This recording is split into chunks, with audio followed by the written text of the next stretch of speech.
Hi guys, and welcome to Quiet Voice Podcast channel. Tonight we're stepping into New York in 1962 when winter arrives not as a pretty postcard but as a slow white siege. You stand near a row of brick apartment buildings while flakes turn beneath the street lamps, first delicate, then thick enough to blur the opposite sidewalk. Tires hiss over wet pavement. A bus groans at the corner. Somewhere behind a fogged window, a radiator knocks like an impatient visitor who has forgotten how doors work. The air carries the smell of coal smoke, damp wool, gasoline, and hot coffee drifting from a neighbourhood diner's. At first, nobody seems especially alarmed.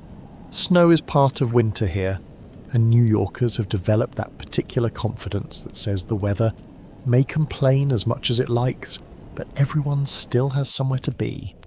So, before you settle into the story, take a moment to like the video and subscribe. And while you get comfortable, tell us in the comments where you are listening from and what time it is there. Now it's time to rest. The snow keeps coming.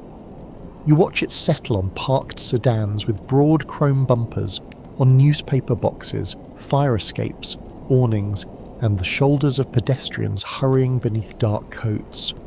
Each passing minute softens another hard edge of the city.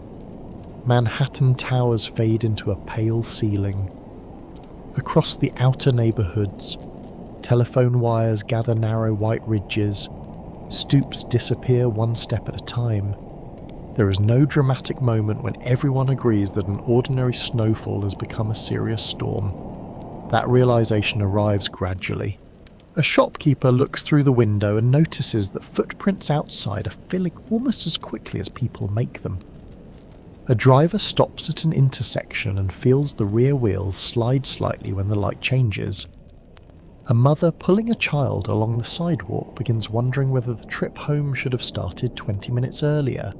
Records from the era confirm that New York already possesses an enormous system of streets, bridges, railways, apartment houses, utilities, and municipal services, yet a major winter storm can still expose how fragile ordinary routines become when enough snow falls quickly. The modern city seems powerful right up until nature puts several inches of frozen water exactly where everyone wants to walk and drive. You move along a commercial street as merchants begin preparing for the worsening weather. A grocer drags a wooden crate farther inside. A pharmacist checks the doorway where slush is collecting. Restaurant workers wipe the front windows, although the glass clouds again almost immediately. There is something reassuring in these small rituals. Nobody can stop the storm, but nearly everyone can move one box, spread a little salt, pull down an awning, or place another pot of coffee on the burner. The clothes around you tell their own story. Heavy wool coats darken where melting snow lands. Men tilt felt hats against the wind. Women pull scarves closer around their hair. Children wear layers that make their arms stick slightly outward, giving them the determined appearance of tiny explorers heading towards some frozen continent located 3 blocks from home. Oddly enough, one of the great annoyances of city snow is not always the snow itself. It is what happens when thousands of shoes, tyres, shovels, and warm building entrances begin transforming clean white powder into grey slush. Within hours, beautiful snow can become a cold mixture of water, grit, road dirt, and mysterious urban ingredients best left uninvestigated. New York has always possessed a talent for turning even weather into something complicated. The wind rises between buildings. You feel it pushing flakes sideways now, pressing them against windows and brick walls. Tall buildings create narrow channels where gusts become surprisingly fierce. Turning a corner can feel like opening the door of an enormous freezer. Your cheek stings, your gloves begin collecting dampness. Snow enters the narrow gap between collar and neck with almost supernatural accuracy. Inside apartment buildings, residents arrive carrying winter with them. Boots stamp against tiled entrances. Coats drip onto hallway floors. Elevators open and close while neighbours exchange quick observations about how bad it looks outside. Somewhere upstairs, a radio announcer discusses conditions in a measured voice. Families listen while preparing dinner, perhaps hoping that calm delivery means calm weather. Scholars still disagree about exactly how ordinary residents perceive severe weather warnings during this period, because memory often reshapes storms into larger or smaller events depending on age, neighbourhood, inconvenience, and later storytelling. One person remembers adventure, another remembers fear. Someone else mostly remembers missing work and spending an unreasonable amount of time trying to free a car that clearly preferred remaining buried. That difference matters because you are not experiencing one New York storm, you're experiencing thousands of private storms at once. For a child watching from an apartment window, the deepening snow may look magical, street lamps shine through falling flakes, and tomorrow seems likely to contain sleds, snowballs, and the exciting possibility that school might not operate normally. For a delivery worker still outside, the same snowfall means heavier steps, colder finger, and longer hours. For an elderly person living alone, the changing weather may bring a quieter concern about heat, food, medicine, and whether somebody will reach the building if help becomes necessary. The city continues moving because cities are stubborn. Cars crawl through intersections with the windshield wipers beating steadily. Taxis search for passengers while passengers search for taxis. Buses collect snow around their wheel wells. Pedestrians lean forward as though physical determination alone can shorten the distance home. Newspaper sellers erect bundles beneath coverings. Police officers remain at busy crossings while flakes gather on their shoulders. You notice how quickly sound changes. Fresh snow absorbs the sharpness of traffic. Horns seem farther away. Footsteps become dull. Even engines appear muffled beneath the steady fall. New York, normally famous for refusing silence, begins surrendering a little of its noise. By evening, parked cars have rounded white roofs and thick caps over their trunks. Curbs become harder to identify. Fire hydrants acquire snowy hats. People opening building doors pause for a second, surprised by how much has accumulated since they last looked outside. There is beauty here, certainly, but comfort is never guaranteed. Snow does not care whether someone has finished a shift, stocked the kitchen, repaired the furnace, or remembered to buy gloves. It simply falls. You stand beneath a street lamp while fakes whirl through its yellow circle. Beyond that small pool of light, buildings fade into whiteness. Somewhere nearby, a shovel scrapes pavement for the first time tonight. The storm is no longer arriving. It is here. The weather report reaches you through voices, paper, and flickering television screens, and in 1962 that means uncertainty arrives bundled with every prediction. A radio sits on a kitchen counter, while a calm announcer describes falling temperatures, strengthening winds, and accumulating snow across New York. You listen closely because there is no glowing map in your pocket, no instant warning appearing in your hand, and no moving storm graphic showing exactly what will happen on your block. The forecast is useful, but it still leaves plenty of room for surprise. You hear the radio crackle slightly between sentences. The announcer may mention a winter storm moving toward the region, but the language feels broad compared with the precise hourly forecast you know today. A family gathered around the breakfast table has to interpret phrases such as heavy snow possible or hazardous travel expected, and then decide what those words mean for work, school, shopping, and the long trip home. There is no simple button that tells you whether the train will be delayed or whether your street will disappear beneath several inches of snow.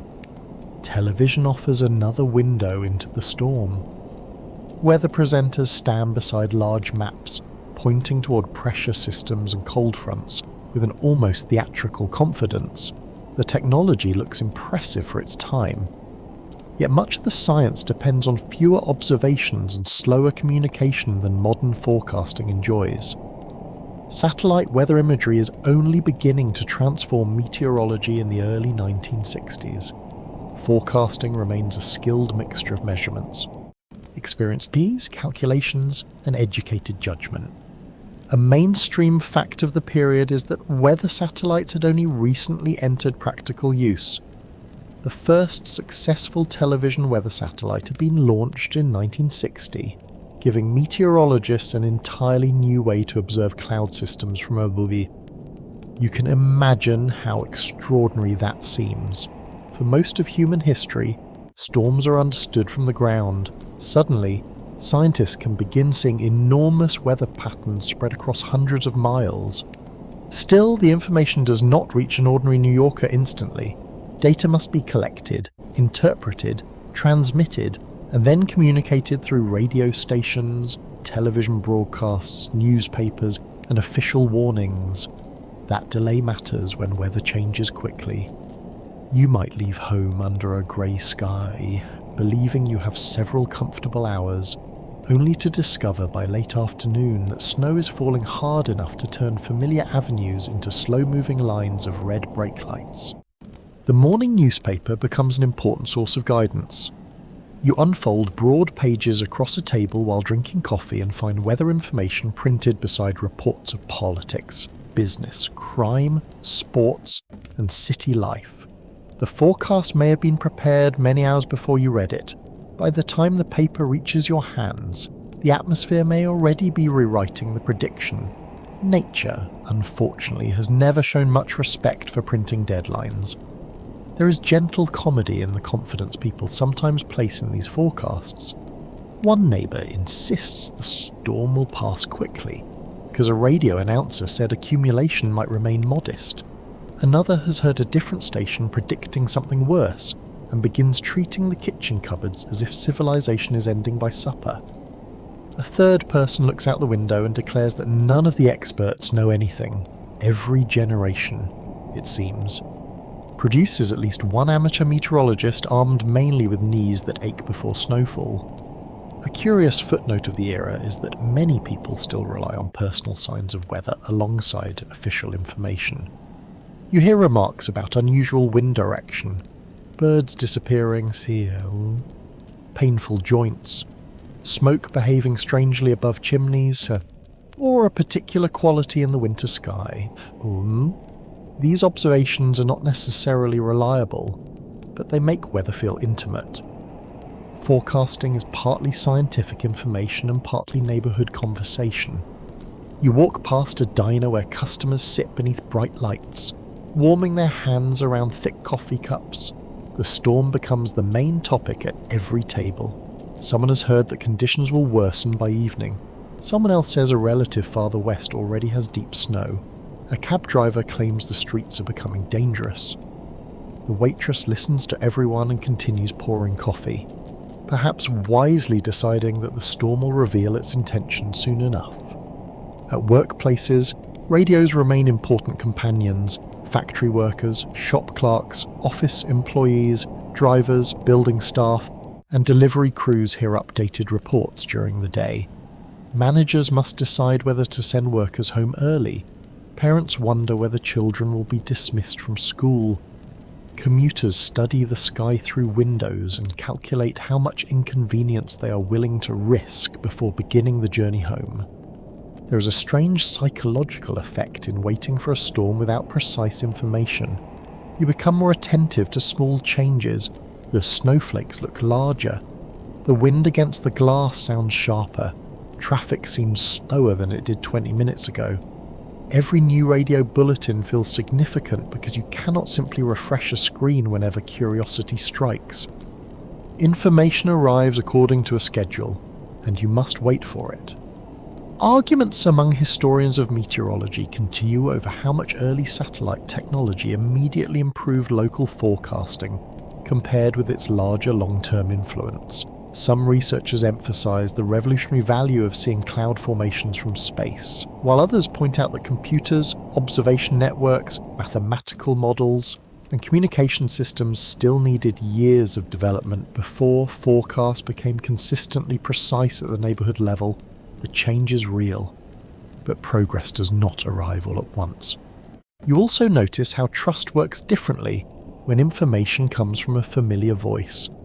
A radio presenter heard every morning can become part of the household routine. His tone matters almost as much as his words. If he sounds concerned, you pay attention. If he sounds relaxed, you may feel reassured even when the forecast itself remains uncertain. That human connection gives weather reporting a strangely personal quality. Outside, the sky offers its own bulletin. Visibility shortens. Buildings several blocks away become faint. Snow gathers faster along window ledges. People leaving offices begin fastening coats before they reach the door. Calls are made from desk telephones to spouses, parents, and friends, passing along bits of information gathered from different broadcasts.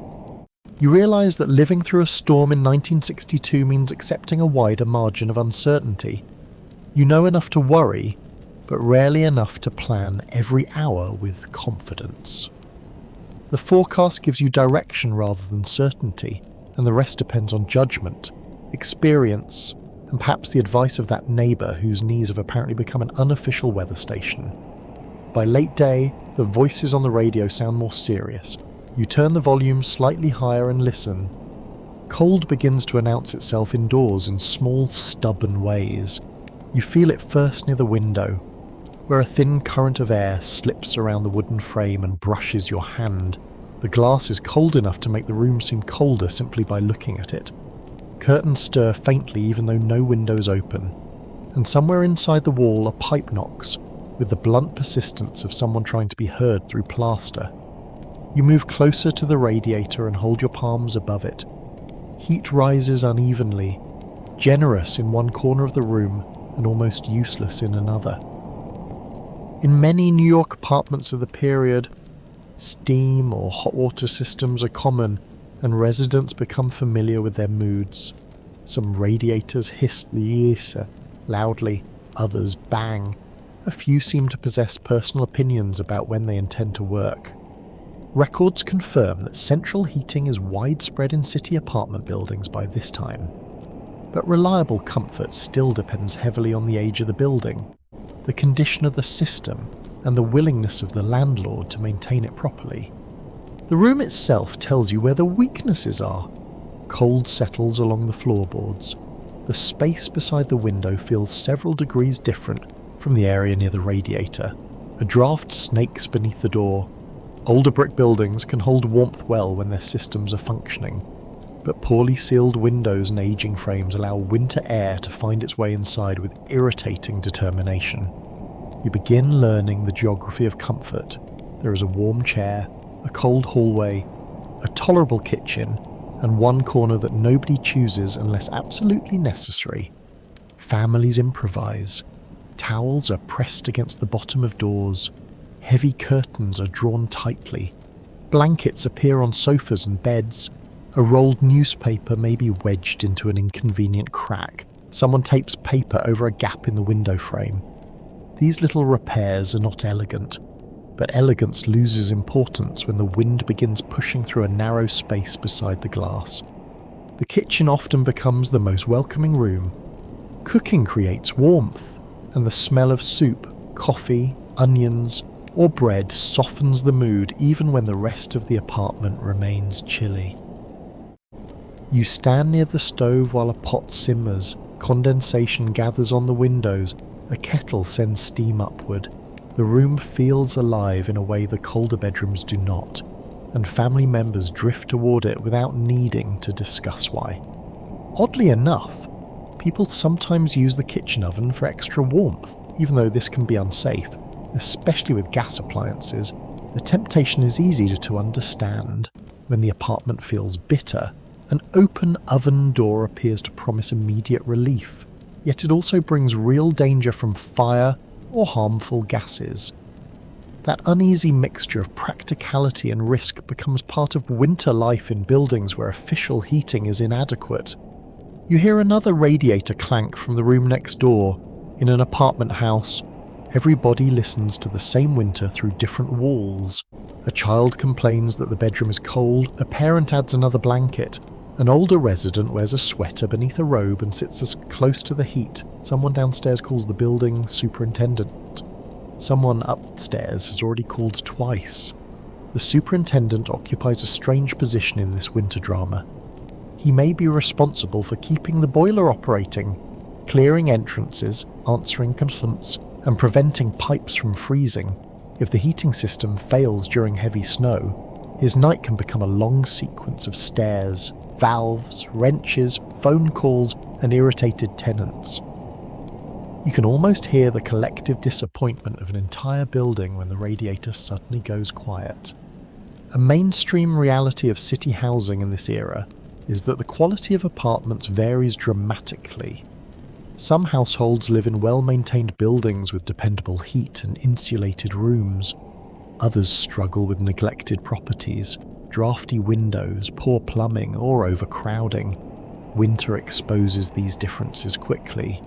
A storm that feels cozy in one apartment may feel exhausting in another. The contrast is especially sharp at bedtime. You pull back the covers and discover that the sheets feel almost damp with cold. Heavy wool blankets are common, and many people layer them generously. Pyjamas are not merely clothing now. They are equipment. Socks remain on. A robe may be draped across the foot of the bed for morning. When leaving the blankets will require a small act of courage. A curious footnote is the way residents sometimes develop rituals around radiators. Damp gloves are placed nearby, socks hang over pipes, boots are set close enough to dry but not close enough to scorch. Children may warm clothing before dressing. The radiator becomes part heater, part drying rack, part household companion. It may complain noisily, but nobody wants it stormed. Scholars continue to debate how fully housing statistics from the period capture the lived experience of winter discomfort, because official measures of heating access do not always reveal whether rooms were actually warm, whether systems worked consistently, or whether tenants could control the temperature themselves. Numbers can show that a building had heat. They cannot always tell you whether a grandmother slept in 2 sweaters because the bedroom remained freezing. Touch becomes your most reliable measure. The metal latch on the window feels painfully cold. The bathroom tile shocks your bare foot. A porcelain sink seems carved from ice. Even the telephone receiver feels chilled when you lift it from its cradle. These sensations are ordinary, almost forgettable. Yet they shape the way you move through the apartment. You notice how everyone begins conserving warmth without formally deciding to. Doors stay closed. People gather in fewer rooms. Trips into cold hallways become shorter. Children finish washing quickly. Nobody lingers near the front entrance while talking. The apartment contracts around its warmest spaces, and family life contracts with it. Outside the windows, snow thickens against the ledges. Inside, the air carries the smells of wool, cooking, soap, metal pipes, and faint radiator steam. You sit beneath a blanket while the heating system mutters somewhere behind the wall. Comfort is not automatic. It is assembled, patched, shared, and guarded one warm corner at a time. The sidewalk no longer feels like a sidewalk. You place one boot down and discover that the familiar pavement has vanished beneath a soft, uneven layer that reaches higher than expected. Your foot sinks, your ankle twists slightly, and the next step becomes a small decision rather than an automatic movement. Street corners lose their sharp outlines, curbs disappear, gutters fill. The city still exists beneath you, but snow has hidden its usual instructions. You move carefully because depth can deceive. What looks like a smooth white surface may cover a curb, a pothole, a cellar door, or a patch of ice. Each step asks for attention. A woman ahead of you lifts her skirt slightly above the slush. A man carrying a briefcase chooses the centre of a narrow path made by earlier pedestrians. Children, naturally, ignore every sensible route and plunge straight into the deepest snow available. The streets begin developing their own temporary geography. Foot traffic forms a narrowed channels between buildings, subway entrances, bus stops, and corner stores, where many people pass. The snow becomes compressed into hard ridges. Where nobody walks, it remains soft and deceptively clean. At intersections, hundreds of boots churn the surface into grey slush that splashes against stockings, trouser cuffs, and coat hems. A mainstream fact of New York winter life is that snow removal depends heavily on large numbers of workers, plows, shovels, and coordinated street clearing. Yet during an active storm, even an enormous municipal effort cannot instantly keep every block clear. Snow can accumulate faster than crews remove it, especially on smaller streets where parked cars narrow the available space. You begin to understand that clearing a city is not one task, it is thousands of tasks happening at once. A plough approaches with a deep mechanical growl. Its blade pushes a rolling wall of snow toward the curb. You step back as the machine passes, leaving the centre of the street clearer, but the edges suddenly buried beneath a heavier ridge. For drivers, this is progress. For the person who must cross from sidewalk to roadway, it creates a new obstacle. City snow removal is full of these little contradictions. One path opens while another becomes more difficult. The corner is especially treacherous. Meltwater, salt, packed snow, and passing tyres combine into a dark mixture that looks shallow until your boot enters it. Then the water climbs over the edge and soaks your sock with astonishing efficiency. There are few sensations more immediate than cold water inside winter footwear. You discover this with the solemn clarity of a scientific experiment you did not volunteer to conduct. People begin helping one another without much ceremony. A man offers his arm to an elderly woman crossing a slippery patch. Two strangers push a stalled delivery cart through a drift. A shopkeeper clears a narrow strip in front of his doorway, then extends it toward the neighbouring storefront because stopping at an invisible property line would be absurd when everyone needs somewhere to place a foot. A curious footnote of heavy urban snow is that objects you normally ignore become surprisingly important. Fire hydrants need to remain visible. Basement vents cannot simply disappear beneath drifts.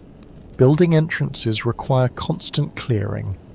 Newspaper stands turn into accidental landmarks because their dark metal surfaces remain visible above the white.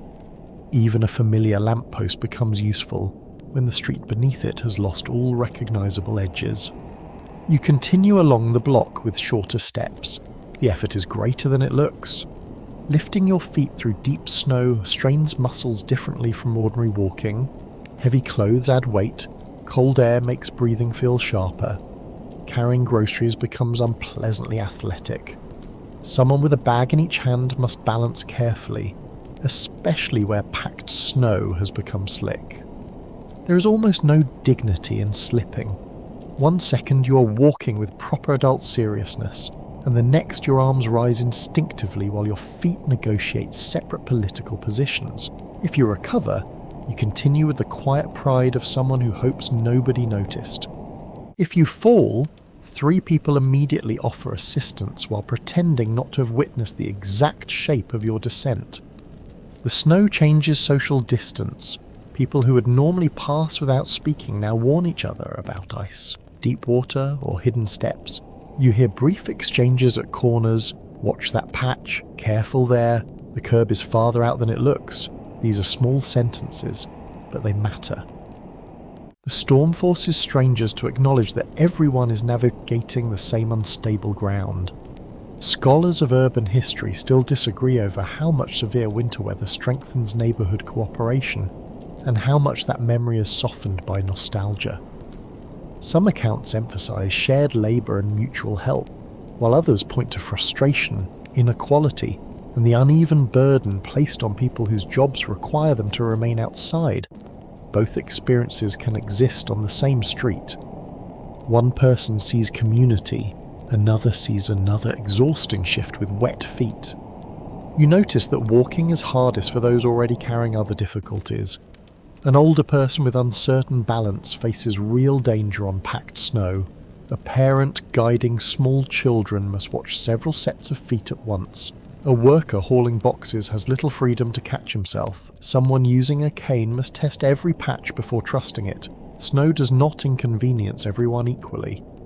Apartment stoops become miniature mountains. Residents shovel steps repeatedly because fresh accumulation covers their work. Wooden handles scrape against concrete, or metal shovel blades ring against hidden pavement. The sound repeats across the neighbourhood in uneven rhythms. A narrow path appears, then begins filling again almost immediately. You cross another avenue and find that the wind has piled snow higher between parked cars. To reach the opposite sidewalk, you must climb over a ridge pushed aside by traffic and ploughs. Your boot sinks nearly to the top. For one awkward moment, you're halfway across the street and halfway inside a snowbank, which is not the graceful urban progress you'd imagined for yourself. Traffic lights continue changing faithfully above the whitened intersection, even when almost nobody can move at normal speed. Pedestrians wait longer because cars need greater distance to stop. Drivers approach cautiously. Everyone begins treating momentum with respect. By now, walking several blocks feels like a journey rather than an errand.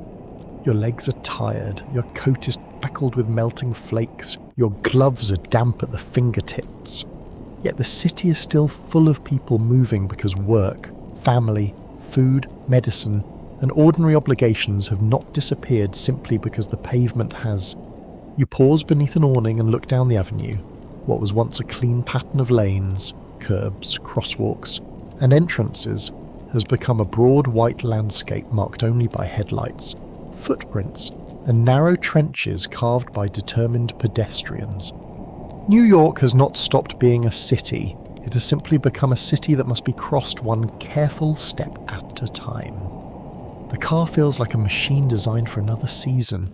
You slide behind the wheel, pull the door shut against the cold, and immediately notice how stiff everything seems. The seat is hard, the steering wheel bites through your gloves, and the windshield is clouded along the edges. Before you even think about moving, you have work to do, because winter driving in 1962 begins long before the tyres leave the curb. You turn the key and listen.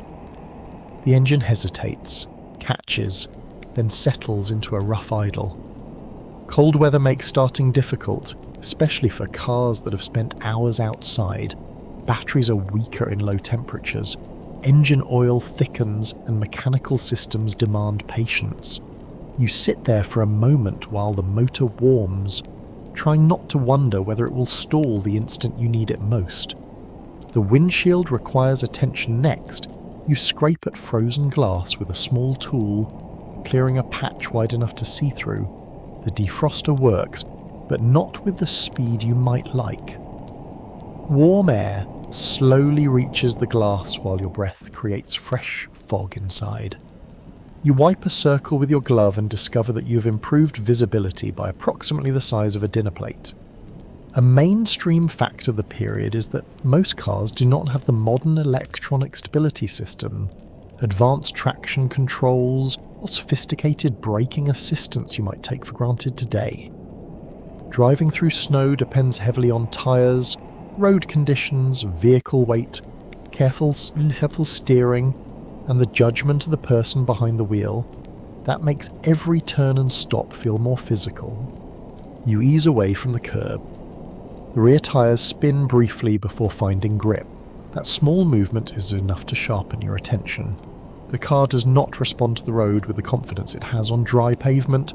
Steering feels slower, braking requires distance, acceleration must be gentle. The street becomes an argument between momentum and traction, and the smartest driver is often the one who refuses to rush. Chains are still part of winter driving conversations, especially where snow becomes severe.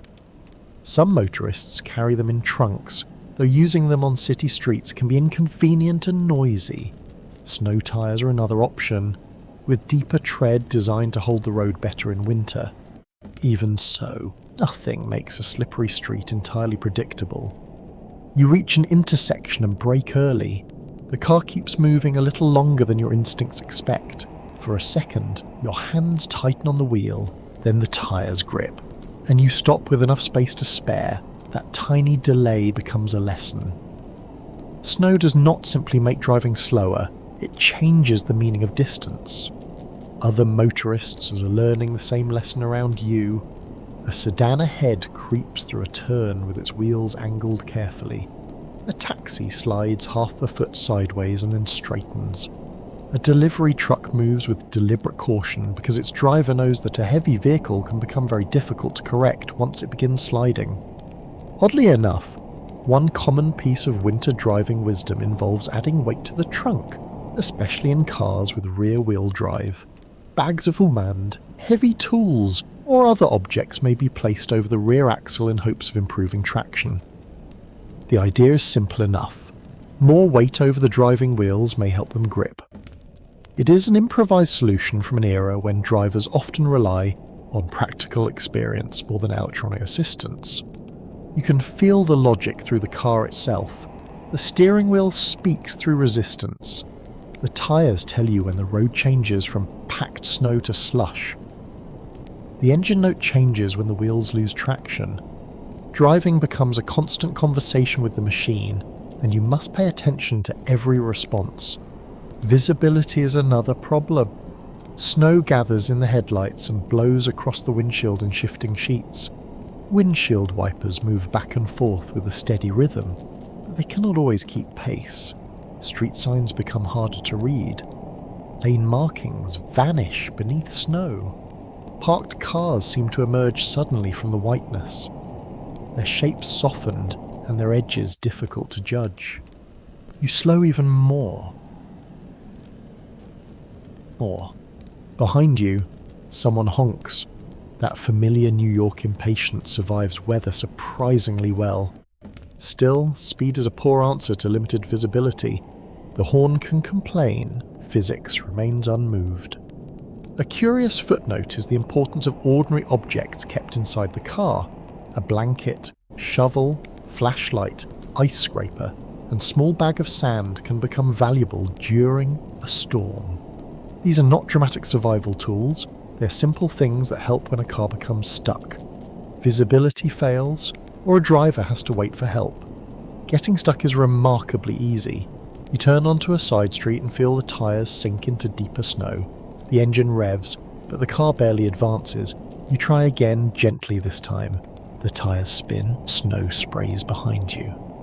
Now you face the classic winter dilemma. Press the accelerator harder and you may dig the tyres deeper. Rock the car forward and backward too aggressively and you may lose what little grip remains. The better approach is patience. Clear snow from around the tyres, straighten the wheels, use sand if available, and try to regain traction slowly. This is the moment when strangers sometimes become unexpectedly useful. A man walking nearby stops.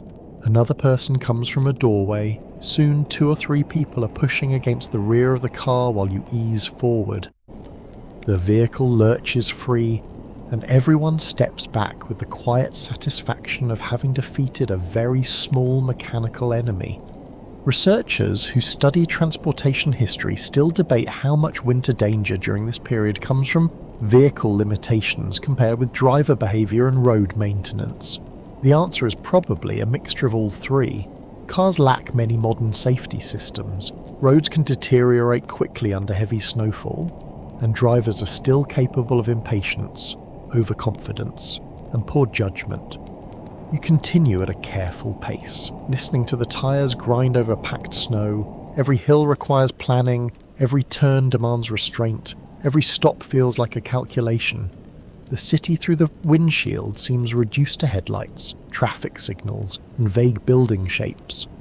Driving no longer gives you freedom, it gives you responsibility, and the road makes sure you understand the difference. The stairway into the subway feels almost like an entrance to another climate. You descend from the wind and snow into a damp underground world where the air is warmer, heavier, and filled with the smell of wet coats, metal rails, brake dust, old concrete, and newspapers softened by melting snow. The city above may be struggling under winter, but beneath the streets another New York keeps moving with remarkable stubbornness. Your boots leave dark prints on the station floor. Water drips from the umbrellas and coat hems. People stand closer together than they might prefer because everyone has reached the same conclusion at roughly the same time. When roads become unreliable, the subway can become the most practical way to cross long distances, provided the trains themselves continue operating. A train enters the station with a rising metallic roar. Wind rushes through the platform before it arrives, lifting loose paper and carrying the smell of machinery through the tunnel. The cars are crowded. You step inside anyway, turning sideways to make room as the doors close, shoulders press against shoulders, bags are held close to the body. Nobody has much personal space, but personal space is not winning many arguments today.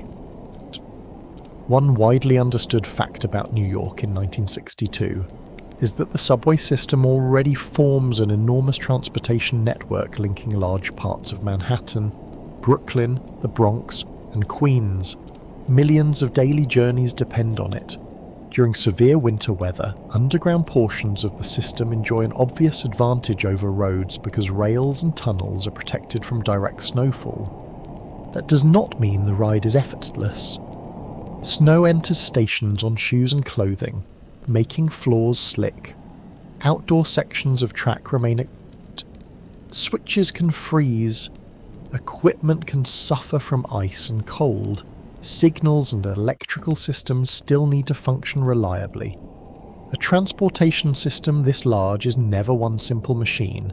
It is a collection of tracks, stations, power systems, workers, switches, signals, yards, and trains that must cooperate across the city. You hold a metal pole as the car moves through the tunnel. The train rocks from side to side with familiar force. A man beside you folds his newspaper carefully to avoid striking another passenger. A woman steadies a child between her knees. Someone carries a paper bag of groceries against his chest as though protecting a minor treasure. The mood is different from an ordinary commute. People are more watchful. Every pause between stations feels slightly longer. When the train slows unexpectedly, several passengers glance upward even though there is nothing useful to see on the ceiling. A conductor makes an announcement through a speaker, but the words arrive distorted by static and echo. Half the passengers understand it. The other half immediately ask what was said. Oddly enough, confusing subway announcements are not a modern invention. Public address equipment can make even simple information sound as though it has been transmitted from the bottom of a metal bucket. You catch perhaps every third word, enough to know that something has happened, but not enough to know whether you should be concerned. The passengers begin translating collectively, which may be one of the city's unofficial public services. At a busy station, the doors open and the platform is packed. Some people are trying to board, others are trying to leave. Wet coats brush against one another. Everyone performs the familiar subway negotiation of movement without quite making eye contact. Under ordinary conditions, it feels crowded. During a storm, it feels like the entire city has decided to travel through the same doorway. Transit workers remain visible throughout this underground world. Station employees answer questions, inspect conditions, manage crowds, and relay information. Train crews continue moving thousands of people through a system where delays in one area can ripple outward. Maintenance workers face the difficult job of keeping equipment operating while snow and ice attack exposed portions of the network. A curious footnote is how useful an underground station can become even for people who are not immediately boarding a train. The entrance offers temporary shelter from the weather. You may pause there to adjust a scarf and shake snow from your shoulders, check a newspaper, or simply gather yourself before continuing. The warmth is hardly luxurious, but compared with a freezing street corner, it can feel almost generous. You notice another advantage as the train carries you beneath congested avenues. Above your head, cars may be crawling through snow at walking speed. Down here, when everything works properly, you can travel several miles without seeing a single snowflake. The difference feels almost magical, though the magic is powered by electricity, steel schedules, and thousands of people doing difficult jobs. Historians of urban transportation still argue over how resilient older subway systems truly were during the major storms. Some emphasize the protection offered by underground routes and the deep institutional experience of transit workers. Others point to vulnerable outdoor tracks, aging equipment, frozen speeches, and the possibility that weather problems could spread quickly through a tightly connected network. The system can be both resilient and fragile at the same time. The train climbs toward an outdoor section, and suddenly the windows brighten with a pale winter glow. Snow streaks sideways beyond the glass. Roofs and yards appear briefly, their ordinary shapes covered by white. The tracks remain visible, but drifts collect along the edges. You become aware that the steel wheels beneath you are travelling through the same storm you were trying to escape. The car grows quieter for a moment. Passengers look through fogged windows at neighbourhoods passing below. Laundry lines hang empty. Backyards disappear beneath snow. Chimneys release thin trails of smoke. A few children stand near windows watching the train move through the whiteness, perhaps wondering where all these serious adults are going. Then the train dives underground again. The darkness returns, followed by station lights, tile walls, advertisements, and the constant rhythm of wheels against rail. You begin to understand why the subway is more than transportation during bad weather. It is circulation. It carries workers to hospitals, employees to shops, parents towards children, and tired commuters toward home. There is little romance in standing inside a crowded car with wet socks and somebody else's umbrella pressing against your coat. Yet there is something impressive in the fact that beneath a storm-burdened city, trains continue arriving, doors continue opening, and people continue moving. You grip the pole as the train gathers speed and the tunnel wind rises around the windows. Above you, snow may erase streets and slow traffic almost to a halt. Down here, steel wheels keep finding their way through the dark. The bus stop becomes a small island of patience. You stand beneath a shelter that offers only partial protection from the wind, shifting your weight from one foot to the other while watching the avenue for headlights. Snow gathers on your shoulders despite the roof above you. Around you, strangers stare in the same direction, hoping that the next pair of lights belongs to a bus rather than another car crawling past. When a bus finally appears, it moves with a weary heaviness. The tyres push through packed snow, and the driver approaches the curb carefully because stopping too quickly could send the vehicle sliding. You step aboard and immediately feel the warmth of crowded bodies, damp wool, rubber boots, and heavy coats. The windows are fogged from inside, turning the city into a moving blur. Buses remain vital to New York in 1962 because they reach neighbourhoods and routes that trains cannot serve directly. They carry workers, shoppers, students, and older residents across the city every day. During a storm, however, their greatest strength becomes a weakness. They depend on the streets, and the streets are becoming slower, narrower, and less predictable with every passing hour. You find a place to stand near the rear door. The bus inches forward, then stops. It moves half a block, then stops again. Traffic ahead is tangled around a delivery truck that cannot climb a slight rise. A taxi tries to maneuver around it and blocks another lane. Drivers behind begin leaning on their horns, as if enough noise might persuade Snow to reconsider its career choices.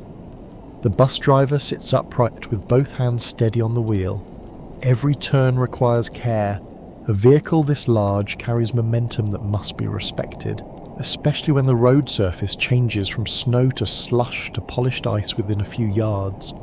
The driver brakes early, accelerates gently, and leaves more room than usual between the bus and whatever struggling vehicle is ahead. You notice the passengers beginning to calculate time in a different way. A trip normally measured in minutes becomes uncertain. Watches are checked. People sigh. Someone mentions a connection that will almost certainly be missed. Another passenger asks the driver how long the delay might last, as though the driver secretly controls weather, traffic, and the decisions of every motorist in Manhattan. One accepted historical fact is that New York's surface transportation system depends heavily on buses and taxis throughout this period, even as the subway carries enormous numbers of riders. The city's size makes surface travel essential. That means severe snow does not simply inconvenience a few unlucky commuters, it can disrupt the daily movement of entire neighborhoods. A taxi passes slowly beside you. Its roof light glows through the snow. Inside, a passenger leans forward, perhaps watching the meter while the cab barely moves. The irony is difficult to miss. You're paying for transportation, yet traffic has transformed the taxi into a rather expensive chair. Drivers face their own problems. They must decide which streets remain passable, where traffic is moving, and whether a passenger's destination can be reached safely. A fare that looks simple on a map can become a long detour when an avenue is blocked or a hill proves too slippery. The driver may know dozens of alternate routes, but every alternate route is being discovered by other drivers at exactly the same time. Oddly enough, storms can create a peculiar kind of competition for taxis. People emerge from offices and shops at once, raising hands at passing cabs with growing desperation. Some step farther into the street than wisdom recommends. Others try to claim a taxi before the previous passenger has fully left it. Courtesy survives, but it occasionally looks tired. You remain on the bus as the interior grows warmer and more humid. Snow melts from coats onto the floor, creating small puddles that move whenever the vehicle turns. The windows are almost completely opaque now. Someone wipes a circle in the glass with a sleeve and peers outside, trying to determine where the bus actually is. A curious footnote is how easily strangers become temporary advisors during long delays. One passenger recommends leaving the bus and walking 3 blocks to another route. Another insists that staying aboard is safer. A third claims that the entire avenue is blocked farther ahead. None of them has complete information, but everyone contributes with impressive confidence. The driver opens the doors at a stop and several people get off. Cold air rushes inside. 2 more passengers climb aboard, stamping snow from their boots. The balance of the bus shifts again. You realise that every person is carrying a private deadline. A nurse is trying to reach a hospital. A clerk wants to get home before dinner. A parent worries about a child waiting with a neighbour. A restaurant worker is wondering whether the evening shift will begin on time. Scholars who study urban mobility continue to argue over whether severe weather reveals the resilience of public transportation or the vulnerability of a city built around constant movement. Both interpretations make sense from where you stand. The bus is still running, which feels like resilience. The fact that it's taken nearly half an hour to travel several blocks feels like something else. At another intersection, a police officer stands in the roadway directing traffic by hand. Snow clings to the shoulders of his coat. Signals continue changing. But the normal pattern of movement has broken down, so human judgment takes over. The officer waves one line forward, holds another back, then steps aside as a truck attempts a difficult turn. Taxis cluster near hotels and major buildings where passengers are likely to appear. Some drivers continue working because demand is high. Others may decide conditions are no longer worth the risk. Every choice affects someone waiting on a corner. Your bus finally reaches a stretch where traffic loosens. The driver accelerates carefully, and as passengers seem to relax together. Conversation drives, coats rustle. Someone closes tired eyes for a moment. The ride is still slow, but movement itself feels encouraging. Through the cleared patch in the window, you see buses, taxis, trucks, and private cars inching through white streets under glowing lamps.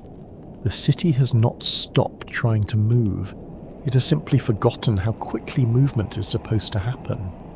For tonight, getting home is no longer a routine commute. It is an achievement measured 1 block at a time. The city belongs to children in a completely different way once the snow grows deep enough. You watch them spill from apartment buildings in layers of wool, scarves, mittens, boots, and knitted hats, carrying sleds, improvised boards, and whatever else might slide downhill with sufficient optimism. Adults see blocked streets and difficult travel. Children see possibility. A stoop becomes a launching point.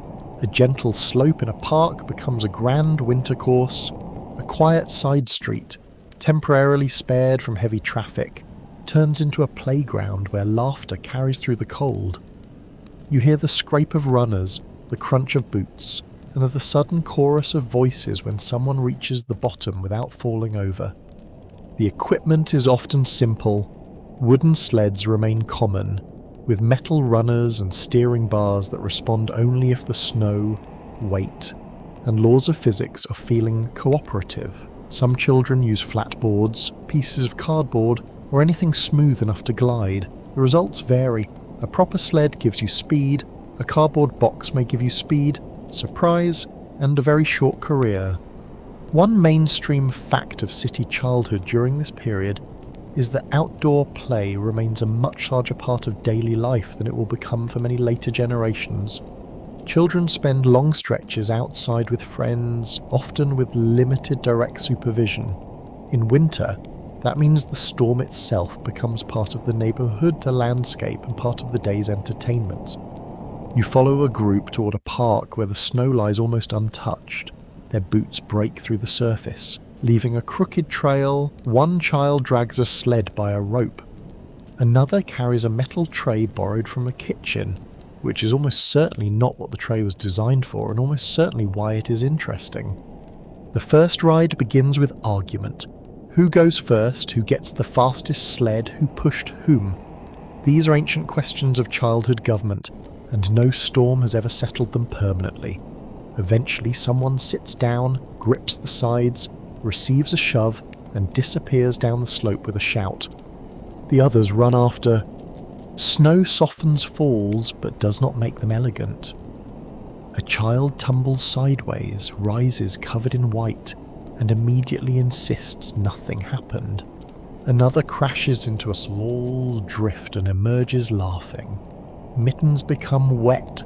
Scarves come loose. Hats vanish and must be recovered. Nobody seems interested in remaining clean or dry. Oddly enough, children often discover that city objects make excellent winter obstacles. Park benches become barriers to steer around. Fire hydrants become landmarks. Low fences become goals for snowball contests. A mound left by a plough can become a fortress within minutes. Adults may spend hours trying to remove piled snow, while children spend equally serious effort trying to improve it. You watch a snow fort take shape beside a row of park ends.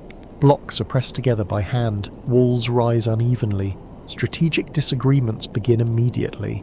One child wants a tunnel, another wants a tower.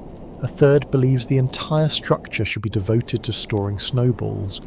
Their engineering standards are flexible, but enthusiasm is not.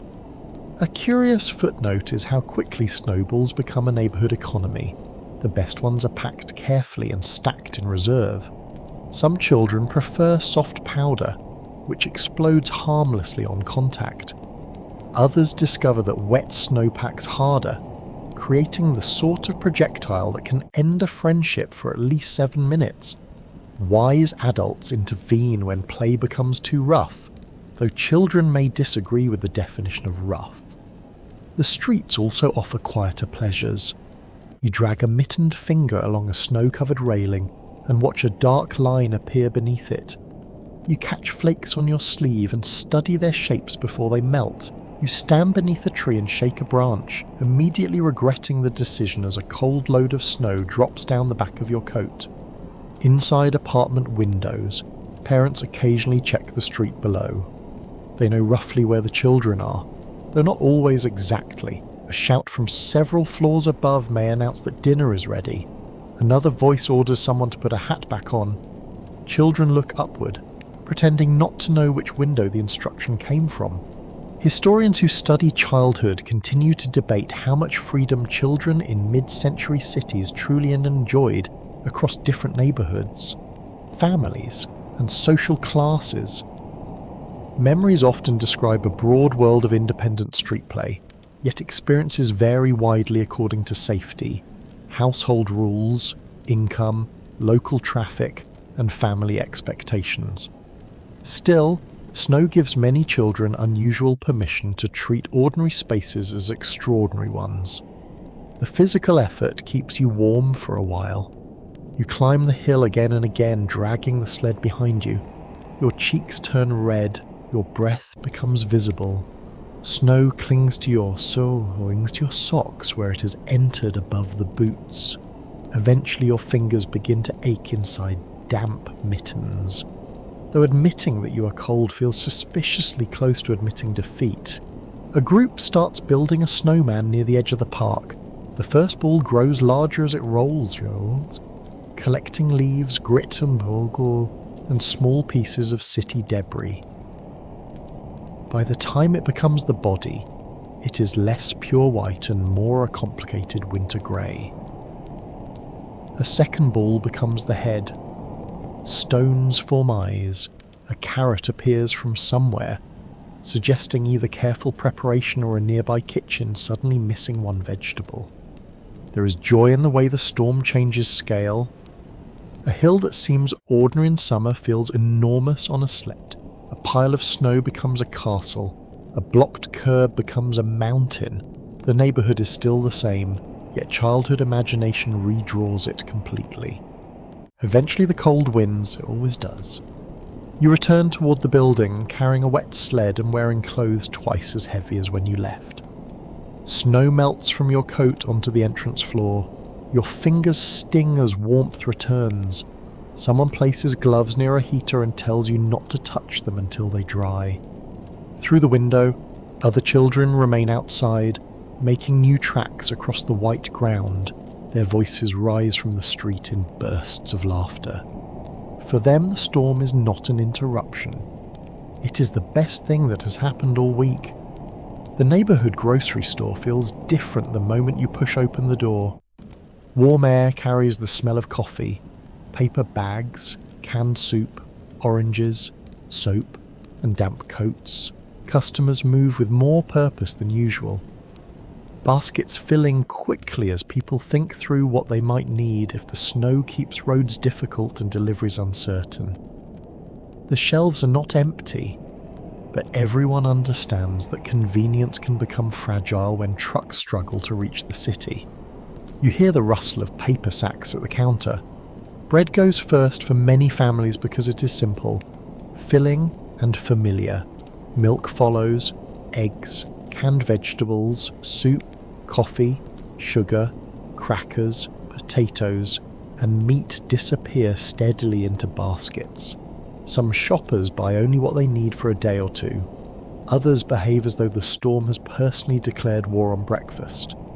A mainstream fact of the period is that neighbourhood food shopping still depends heavily on smaller local stores, butchers, bakeries, produce shops, and markets rather than the enormous supermarket systems that will later dominate more of urban life. That gives you more places to buy essentials, yet many of those businesses keep smaller inventories and depend on regular deliveries. You stand near a shelf of canned goods while two shoppers quietly compare what remains. One reaches for tomato soup, another chooses beans, a third studies the shelf as if selecting provisions for an expedition to the North Pole. Although home is 3 blocks away, severe weather changes ordinary shopping into planning. The grocer behind the counter watches stock levels carefully. He knows which items disappear first. He also knows which customers will return if the storm worsens. Space behind the counter may hold extra cartons, but storage is limited. Fresh products are especially vulnerable because they cannot simply wait forever for roads to improve. Bread creates its own little drama. The bakery shipment may arrive late or not at all, and suddenly an ordinary loaf becomes strangely desirable. You see someone pick up 2 Another shopper takes 3 and receives a look from the person behind her that communicates an entire moral argument without a single spoken word. Oddly enough, cigarettes are among the goods many adults consider essential enough to stock before bad weather. In 1962, smoking is deeply embedded in everyday American life, so cartons and packs can receive almost as much attention as coffee and bread. A modern observer might find that priority curious. A smoker standing beside a window full of snow would probably find it perfectly reasonable. The checkout process remains physical and slow by modern standards. Prices may be marked directly on packages. A clerk rings purchases through a mechanical register, counts change by hand, and places groceries into sturdy paper bags. There is no automatic system quietly tracking every item in the store. The grocer's memory and experience matter enormously. A curious footnote of neighbourhood shopping is the role of informal credit. Some local merchants know customers well enough to allow purchases to be recorded and paid later. During difficult weather, that trust can become important for families short of cash until payday. The arrangement depends on relationships rather than distant financial systems, which gives the store a social role as well as a commercial one. You move toward the produce section and notice that fresh fruit and vegetables suddenly seem more valuable. Oranges, onions, cabbage, carrots, apples, and potatoes last reasonably well and can stretch meals. A careful household thinks not only about tonight's dinner, but about what can still be cooked 2 or 3 days from now if deliveries remain delayed. The butcher is busy too. Customers ask what is available, what keeps well, and what can feed several people. Meat is wrapped in paper and tied neatly. The butcher works quickly, answering questions while keeping an eye on dwindling stock. His counter becomes a small lesson in household planning. There is also comfort shopping, coffee, cookies, chocolate, canned fruit, and perhaps a pie find their way into the bags because storms are easier to endure when the kitchen contains something pleasant. Practicality may tell you to buy beans. Human nature may tell you to buy cake. Human nature has a strong record in this category. Scholars who examine household consumption in the mid-20th century still debate how much emergency buying during storms should be described as panic, and how much is simply rational preparation shaped by limited storage, uncertain transport, and family size. The distinction matters. Buying an extra loaf of bread is sensible. Buying enough bread to build defensive architecture may be harder to justify. You notice that not everyone can stock up equally. A family with a tight budget may purchase only what money allows. Someone living in a small apartment has limited pantry space. An older person may not be able to carry heavy bags through snow. A household without a car relies on what can be carried by hand. Preparation is not just a matter of good judgment, it is also a matter of resources. Delivery boys and store workers face a different challenge. Some local shops still send groceries directly to nearby homes, often by bicycle, handcart, or small vehicle in better weather. Snow makes those routes slower and harder. A delivery that normally takes minutes may become an exhausting trip through drifts and slippery corners. You watch a young worker lift 2 paper bags against his coat and step outside. The wind immediately catches at his cap. He turns into the whiteness and disappears down the block, somewhere nearby. A customer is waiting for those groceries and probably has no idea how difficult the final few hundred yards have become. Inside, conversation rises above the register bell. People trade information about which streets are passable, whether another store still has milk, and whether tomorrow's deliveries are likely to arrive. The grocery store becomes an information centre simply because everyone passes through it. The shelves gradually develop gaps. Not complete emptiness, but noticeable spaces where popular goods once stood. Those gaps make the storm feel more serious. Empty pavement can be cleared. An empty shelf requires a truck, a warehouse, a driver, and roads good enough to connect them. You leave carrying a paper bag pressed carefully against your chest. Its contents are ordinary bread, soup, coffee, perhaps eggs and a few vegetables. Yet each item feels slightly more important because replacing it may not be easy. The bag is heavier than expected, the snow is deeper than comfortable, and the distance home suddenly feels longer. The apartment hallway becomes busier than usual. Not because anyone wants to linger in it, but because the storm has made every neighbour slightly more aware of who lives behind each door. You hear footsteps on the stairs, the scrape of a shovel near the entrance, and the soft knock of someone checking whether an older resident needs anything from the store. A building that normally allows people to pass with little more than a nod begins behaving like a small community. You open your door and find a neighbour holding a pot covered with a towel. Yes. She has made too much soup, or at least that is what she says. In reality, she may simply know that the elderly man down the hall has not been outside all day. Another resident carries extra bread upstairs. Someone else asks whether anybody needs coal, matches, medicine, or help clearing the front steps. None of these gestures is grand, but together they make the building feel safer. One widely accepted fact about New York neighbourhoods in this period is that daily life is often intensely local. Many people shop close to home, know the superintendent, recognise the grocer, and see the same faces on the same stoops and stairways. That familiarity does not guarantee friendship. But during severe weather, it gives residents a ready-made network of people who know who might need assistance. You follow two men downstairs as they begin clearing the entrance again. One uses a wide shovel while the other chops at a ridge of packed snow near the curb. The work is repetitive. Every cleared patch seems to invite fresh accumulation.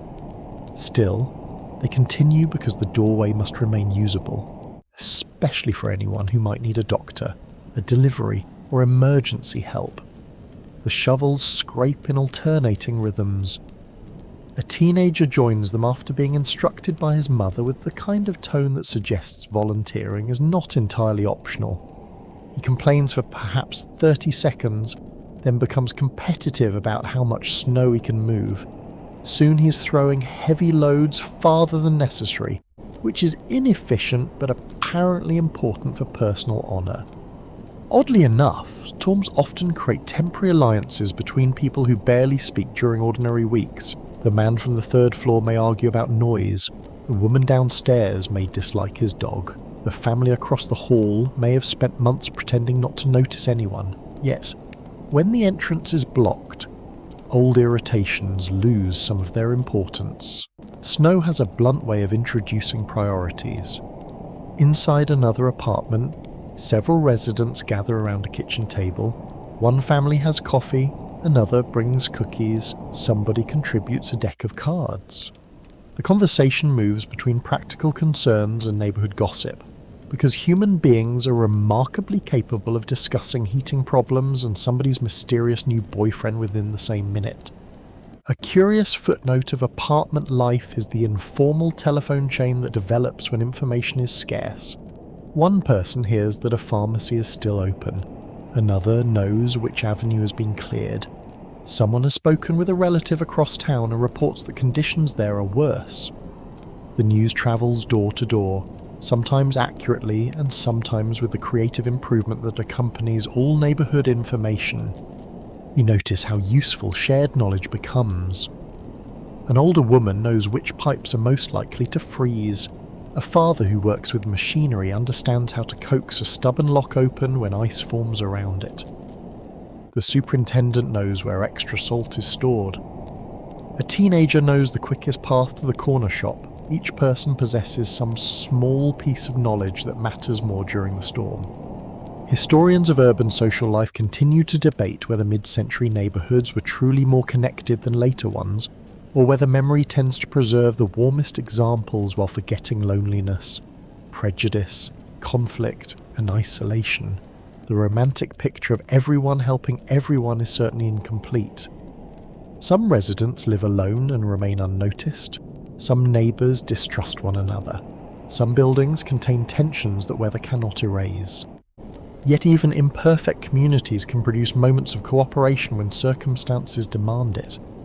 You carry a grocery bag upstairs for a woman whose knees make the steps difficult. She thanks you, then immediately asks whether you are eating enough, which is apparently the accepted price of assistance. At her door, the smell of tea and furniture polish escapes into the hallway. She insists that you take 2 apples from the bag. You refuse once. She insists again. You accept, because some negotiations are clearly unwinnable. Across the hall, a mother checks on another family's children while their father tries to return from work. In a building where people know one another, childcare can become informal and flexible. A neighbour watches the children for an hour, someone shares a meal, another lends a blanket. These small exchanges reduce the strain created by uncertain transportation and delayed arrivals. The storm also exposes who is vulnerable. You begin noticing the apartment where nobody has opened the door all day. Someone knocks. There is no answer, so another resident tries again later. The concern is quiet but real. An elderly person may have enough food but need medicine. A sick neighbour may be too weak to shovel. A family may be warm but short of milk for a baby. You understand that community is not simply friendliness, it is attention. Downstairs, the entrance finally looks passable. Snowbanks rise on both sides of the path, and the exposed pavement is wet and dark. The workers lean on their shovels, breathing heavily. Someone brings them coffee in thick cups. Nobody gives a seat. Nobody calls the effort heroic. They simply stand together for a few minutes, drinking something hot while snow continues falling around them. A child appears carrying a small shovel and begins scraping a patch everyone has already cleared. The adults allow this without comment. He looks extremely serious about his contribution. Later, doors close one by one, the hallway grows quieter, pots return to kitchens, children settle indoors, the card game ends, the superintendent makes another round through the building, checking what needs attention. You sit near your door and hear muffled voices through the walls. Normally those sounds might feel intrusive. Tonight they feel reassuring. Somewhere nearby, somebody is awake, somebody has a shovel, somebody has extra soup, and somebody will notice if a door stays closed too long. Before sunrise, the city is already full of people working in the storm. You may not see them from a warm apartment window, but they are everywhere, opening garages, checking engines, loading equipment, answering telephones, inspecting tracks, clearing entrances, and preparing for another long stretch of cold labour. Snow does not stop essential work, it simply makes every task heavier. Sanitation crews become some of the most visible workers on the streets.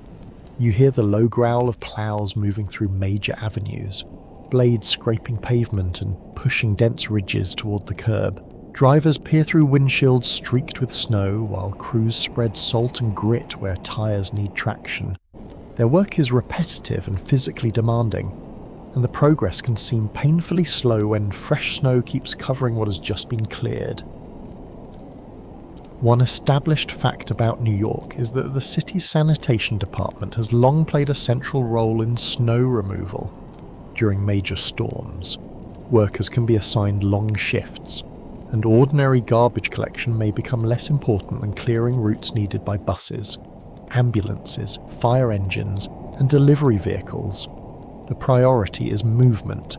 A city that cannot move becomes a city where every other problem grows larger. You watch a crew tackle a crowded side street. Parked cars leave little room for the plough. Snowbanks rise beside them, and the driver must judge each pass carefully. A man on foot signals from the corner. Another checks whether the blade has left enough space near an intersection. There is little glamour here, only cold hands, diesel fumes, wet clothing, and the steady knowledge that thousands of strangers depend on the work being done correctly. Firefighters face a different challenge. Snow can hide hydrants, narrow streets, and delay trucks. A crew may have to dig out access before water can even be connected. Boots sink into surd-skinned slush as firefighters move heavy hoses and equipment. Their coats become wet, then stiffen in the cold. A fire in winter is especially dangerous because frozen surfaces can make ladders, sidewalks, and stairways harder to use. Oddly enough, one of the simplest storm tasks can become one of the most important, finding a fire hydrant under snow. A hydrant that was obvious yesterday may now look like an unremarkable mound beside the curb. Residents are sometimes encouraged to help keep them visible. Digging out a small red object can feel absurdly modest until you remember what happens if firefighters need it quickly. Police officers spend long hours outdoors as well. You see them at intersections where traffic signals are no longer enough to control confused drivers. Gloves rise and fall in deliberate gestures. Cars inch forward, trucks wait, pedestrians cross cautiously. The officer stands in the middle of wind and exhaust while everyone else passes through. Some police work becomes almost entirely practical during severe weather. Officers help stranded motorists, respond to accidents, assist people who are lost or injured, and relay information about blocked roads. Their uniforms are not designed to make cold pleasant. Even heavy coats eventually surrender to hours of wind-driven snow. Transit employees carry an enormous burden. Train operators, conductors, station workers, signal maintainers, mechanics, and track crews must keep the transportation system functioning. Outdoor rails need inspection. Frozen switches demand attention. Equipment failures cannot simply be postponed until spring. A small mechanical problem in the wrong place can delay thousands of passengers. A curious footnote is that track workers may use specialised heating methods to keep switches from freezing. The principle is simple: moving parts cannot move if packed with ice. Yet the work itself may require employees to remain outdoors in bitter conditions, watching machinery that most passengers never notice unless it stops working. Delivery workers continue their rounds where possible. Bakeries, hospitals, restaurants, pharmacies, and the stores all depend on supplies. A truck driver may spend hours covering a route that normally takes far less time. Each stop requires climbing from a warm cab into freezing air, opening heavy doors, moving boxes across slippery pavement, then starting again. You see a milk delivery worker carrying bottles toward an apartment entrance. The crate is heavy, the steps are slick, and the glass bottles must be handled carefully. Nothing about this looks dramatic, yet without thousands of ordinary deliveries, households and businesses begin running short of essentials surprisingly quickly. Utility crews have another invisible responsibility. Electrical lines, heating systems, telephone connections, and underground equipment must remain functional. A fallen wire or failed transformer can leave entire buildings in darkness. Repair workers travel through difficult conditions carrying tools, climbing ladders, inspecting lines, and entering cold basements where machinery has stopped cooperating. No agreement has been reached among labour historians on whether severe storms should be remembered mainly as examples of civic resilience, or as moments when essential workers carried disproportionate risks for the comfort of everyone else. Both interpretations contain truth. The city continues because people work through conditions that other residents are told to avoid. You begin noticing the unequal nature of the storm. Some people can stay home, others cannot. A nurse must reach a hospital, a firefighter must answer an alarm, a transit mechanic must repair equipment, a sanitation driver must clear a route, a telephone operator must remain at a switchboard. The more dangerous the weather becomes, the more necessary certain jobs become. There is also fatigue. Long shifts dull concentration, wet socks become miserable, gloves lose warmth, coffee becomes less a pleasure than a tool. Workers take brief breaks in garages, stations, firehouses, and diners before returning outside. You can almost feel the relief when a coat is removed for 10 minutes and cold fingers wrap around a hot cup. The storm tests machines, but it tests people more. You watch a plough disappear down the avenue, its lights glowing through the snow. Behind it lies a narrow stretch of darker pavement. Soon another truck will follow, then another worker, then another task. New York keeps moving because thousands of people keep choosing the next necessary thing to do, even when nobody watching knows their names. Night settles over the city with an unfamiliar softness. You stand near a window and notice that the usual hard glitter of New York has changed. Street lamps glow through falling snow, their lights spreading into pale halos instead of sharp pools. The traffic below has thinned, and every remaining car seems to move with unusual caution. Even the buildings appear farther apart because the storm has erased so many details between them. You open the window a fraction and listen. The first surprise is how little you hear. A city that normally fills the night with engines, horns, footsteps, deliveries, arguments, music, and machinery has become muted. Fresh snow absorbs sound, especially the higher, sharper noises that usually bounce between brick walls. The effect is not complete silence, but something close enough to make you notice every surviving sound. A shovel scrapes somewhere down the block. The metal edge catches against pavement, pauses, then begins again, farther away. A truck changes gears with a low mechanical groan. A door closes. Someone calls briefly from one side of the street to the other. Each sound travels through the darkness as a separate event rather than part of the usual city roar.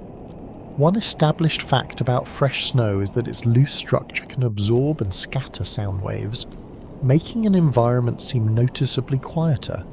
In a dense city, the effect can feel dramatic because you're accustomed to hearing constant layers of noise. The storm does not actually make New York silent, it changes the way the city reaches your ears. You look toward the nearest intersection. The traffic signal continues cycling faithfully through its colours even when almost no one is there to obey it. Green spreads across an empty strip of snow, then yellow, then red. The pattern feels strangely ceremonial, as if the city is performing its routine for an audience that has gone home. The shops along the block are mostly dark. Metal gates cover some windows. A diner remains open, its interior shining warmly against the blue-grey street. Through the glass, you can see a few customers sitting at the counter. Cups rise and fall. A waitress moves beneath bright lights. From outside, the scene resembles a small stage sealed away from the weather. You walk a little farther and hear the soft compression of snow beneath your boots. Without heavy traffic, the neighbourhood feels larger. Familiar buildings seem more distant. The avenue beyond the corner looks almost like a country road for several seconds, which is a deeply confusing achievement for a place containing millions of people. Oddly enough, storms can make residents notice parts of their neighbourhood that ordinary noise usually hides. You hear a church bell from farther away than expected. A dog barks several blocks over. Steam hisses from a grate. Somewhere high above, a loose sign taps softly against metal. These sounds have always existed, but tonight they have finally been given room. Curtains glow in apartment windows, some are bright with kitchen light, others show only the faint flicker of a television set. You imagine families finishing meals, playing cards, reading newspapers, repairing wet gloves, or simply watching the snow. The city appears private now, each window holding a separate household and each household containing its own little world. A curious footnote of winter nights is the way snow can reflect artificial light back toward the sky. Streets and rooftops become pale surfaces instead of dark ones, giving the night a brighter appearance than you might expect, even where street lighting is modest. The ground itself seems to hold some of the glow. The effect changes your sense of distance. You can see footprints crossing open spaces, tyre marks curve around corners. A single set of tracks leading toward a doorway becomes oddly interesting because there is so little else disturbing the surface. Snow records movement for a while, turning the street into a temporary archive of who passed and where they went. You come to a block where nearly every parked car is buried to the windows. Their familiar colours have disappeared. Chrome trim peeks from beneath white ridges. A few windshield wipers have been left standing upright, making the cars look as though they are raising narrow black hands in surrender. There is gentle humour in the transformation. The proud owner of a polished automobile may have spent Saturday morning washing it carefully. only to discover that nature has now redesigned it as a featureless white mound. Status becomes difficult to admire when every vehicle looks equally buried. The cold grows sharper as the night deepens. Your cheeks tighten, your breath hangs briefly in front of you. The snow underfoot begins to firm where temperatures fall, and yesterday's soft surface becomes harder. You hear the difference immediately. The gentle crunch becomes a sharper crackle. Scholars who study the social experience of cities continue to debate whether unusual quiet during storms creates genuine feelings of intimacy and calm, or whether later memory romanticizes what was often an uncomfortable and dangerous disruption. Some people remember wonder, others remember isolation, missed wages, worry, and bitter cold. The same silence can feel peaceful from a secure apartment and unsettling from an empty street. You notice that difference when an ambulance siren appears in the distance.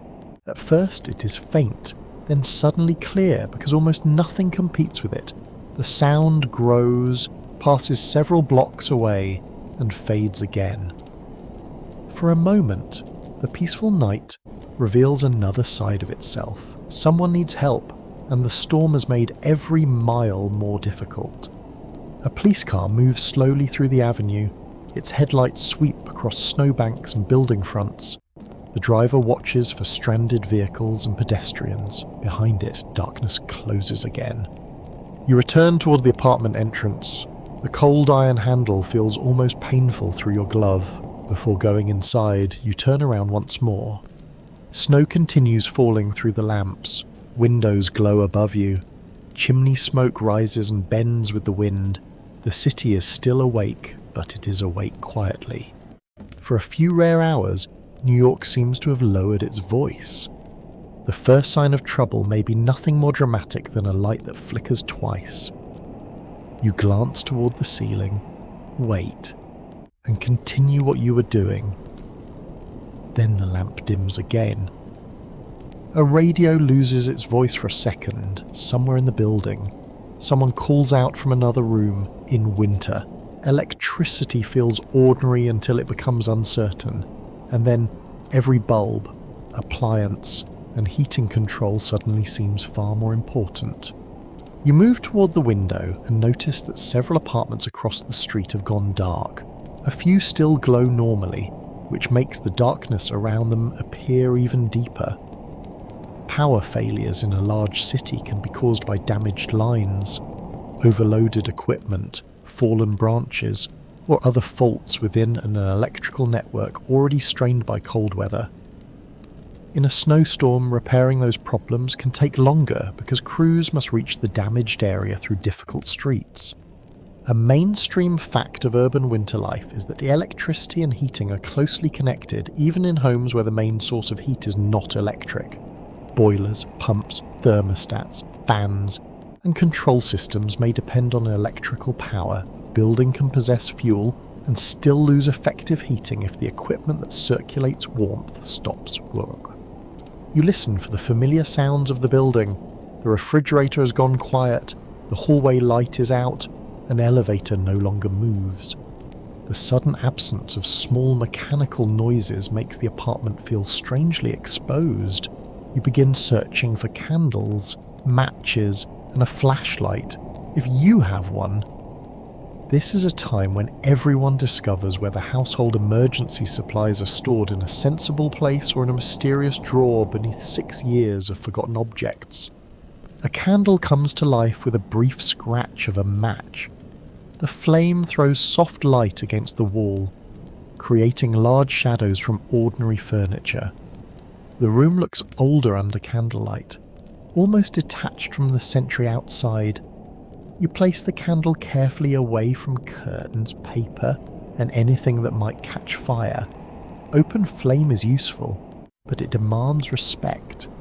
Oddly enough, power failures can turn refrigerators into objects of anxiety and discipline. People are often told not to open the door unnecessarily because the cold air inside will escape. You stand in front of it, suddenly trying to remember whether anything in there is important enough to justify 3 seconds of warm air entering. A refrigerator that felt limitless an hour ago now behaves like a locked treasure chest. Heat becomes the larger concern. You touch the radiator and realise it is cooling. At first, the room still feels comfortable because walls, furniture, and pipes retain warmth. Then the temperature begins to fall slowly. You pull on another sweater. Curtains are closed. Doors between rooms are shut so the household can concentrate warmth in a smaller area. A curious footnote of winter survival is how quickly people rediscover the usefulness of old-fashioned household habits. Heavy blankets become valuable. Draft stoppers matter. Several people gathering in one room can raise the temperature slightly simply through body heat. Hot drinks help with comfort if the stove still works safely. None of these solutions is glamorous, but glamour is rarely invited to meetings about frozen pipes. The pipes are the next worry. Water expands when it freezes, and a frozen pipe can split, creating expensive damage when the ice eventually melts. Building superintendents understand this danger well. They may inspect basements, check exposed pipes, keep water moving where appropriate, and monitor rooms that grow dangerously cold. You hear footsteps on the stairs as someone from the building staff moves from floor to floor. Elevators cannot be trusted during a power failure, so every inspection becomes a climb. Residents open doors and exchange information. Does anyone know how long the outage will last? Is the boiler working? Has someone called the utility company? Nobody has complete answers yet. The telephone becomes especially valuable. Traditional wired telephone service can sometimes continue operating even when household electricity fails because the system is powered through its own network. That gives residents a way to contact relatives, building staff, utilities, or emergency services, provided the lines themselves remain intact. You lift the receiver and hear a dial tone. That small sound feels reassuring. Not every household faces the same level of risk. An able-bodied family with blankets and food can tolerate several cold hours with discomfort. An elderly resident, an infant, or someone who is ill may be far more vulnerable. The storm changes from inconvenience to danger when indoor temperatures fall too low. Scholars who study winter emergencies continue to argue over how much household resilience depends on personal preparation and how much depends on public infrastructure and housing quality. A family can own blankets, candles, and food, but those supplies cannot repair a failed electrical transformer or an aging boiler. Personal readiness matters, yet so do reliable systems that individuals cannot control. There is also the danger of improper heating. Some people may turn to portable heaters, ovens, or other devices in ways that increase the risk of fire or dangerous gases. Desperation makes unsafe choices more tempting. A room that feels painfully cold can make immediate warmth seem more important than invisible danger. You keep the candle burning while the apartment grows dimmer and cooler. Voices carry more easily through the hallway because doors keep opening. Someone has extra batteries. Someone else has a second flashlight. A neighbour asks whether the elderly woman upstairs needs another blanket. Then the lights return. The lamp flashes once, brightens fully, and the refrigerator begins humming again. A cheer rises somewhere in the building, followed by laughter. The relief is almost comical because electricity was invisible when it worked, and suddenly feels like a miracle when it returns. Yet the heating system still needs time. Pipes must warm, radiators must fill, rooms recover slowly. You sit beneath a blanket and listen as the building begins making its ordinary mechanical sounds again. The storm has revealed something simple and uncomfortable. Modern city life depends on networks hidden behind walls, beneath streets, and inside machinery. You rarely think about them when they work. When they fail, you think about almost nothing else. The hospital entrance glows against the storm like a place that has decided not to surrender to the weather. You arrive beneath harsh exterior lights where snow has been shoveled into thick ridges along the walkway. Ambulances approach carefully, tyres grinding over packed slush, and orderlies wait near the doors with stretchers ready. Inside, the air changes at once, warmer and sharper, carrying the smell of disinfectant, wet wool, coffee, and floor polish. A hospital in 1962 depends on people reaching it physically, and that simple requirement becomes difficult when streets are blocked. Doctors, nurses, technicians, cooks, cleaners, clerks, and attendants may have to leave home much earlier than usual just to reach their shifts. Some arrive late. Others stay beyond their scheduled hours because replacement workers cannot get through. The building becomes less like an ordinary workplace and more like a temporary island.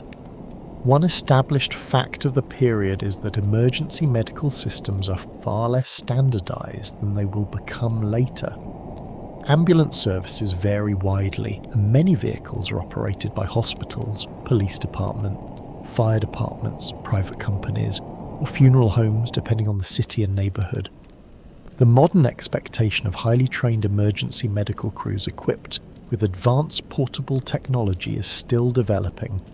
You hear an ambulance pull in outside. Its crew brings in a man who slipped on an icy staircase and injured his leg. Another patient arrives with breathing trouble made worse by the cold.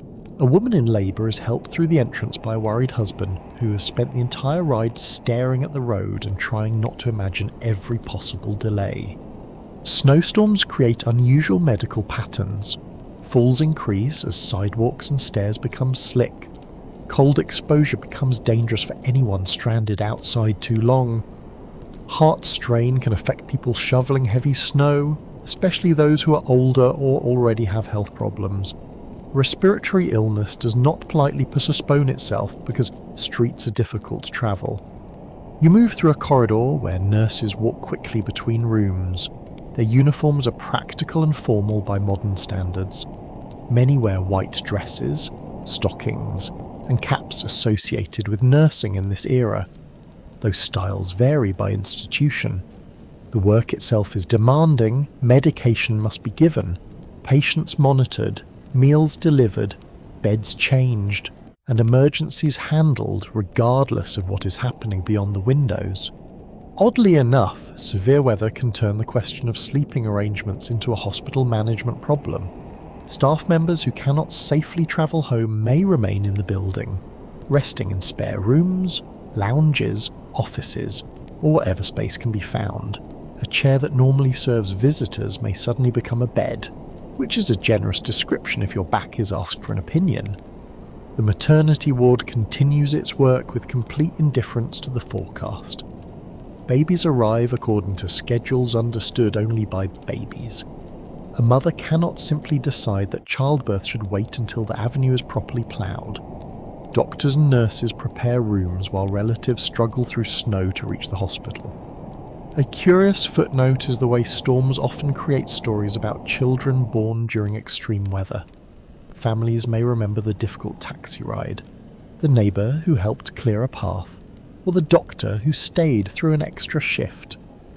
Decades later, the snowfall can become part of the family legend, repeated at birthdays until everyone knows exactly how impossible the journey supposedly was.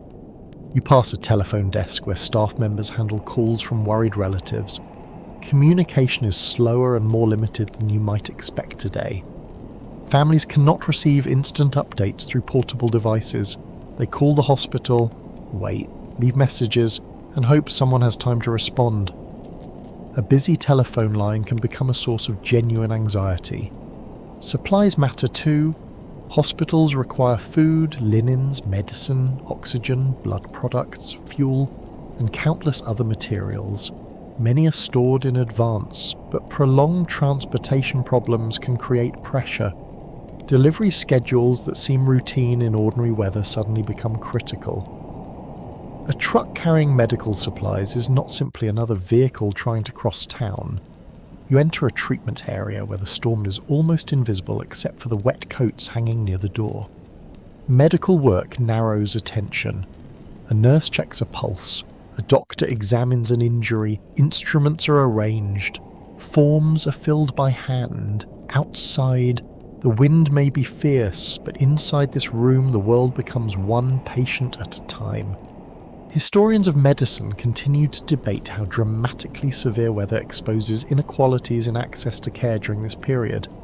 Wealth, neighbourhood, transportunus, race, age, and family support can all affect how quickly someone reaches treatment.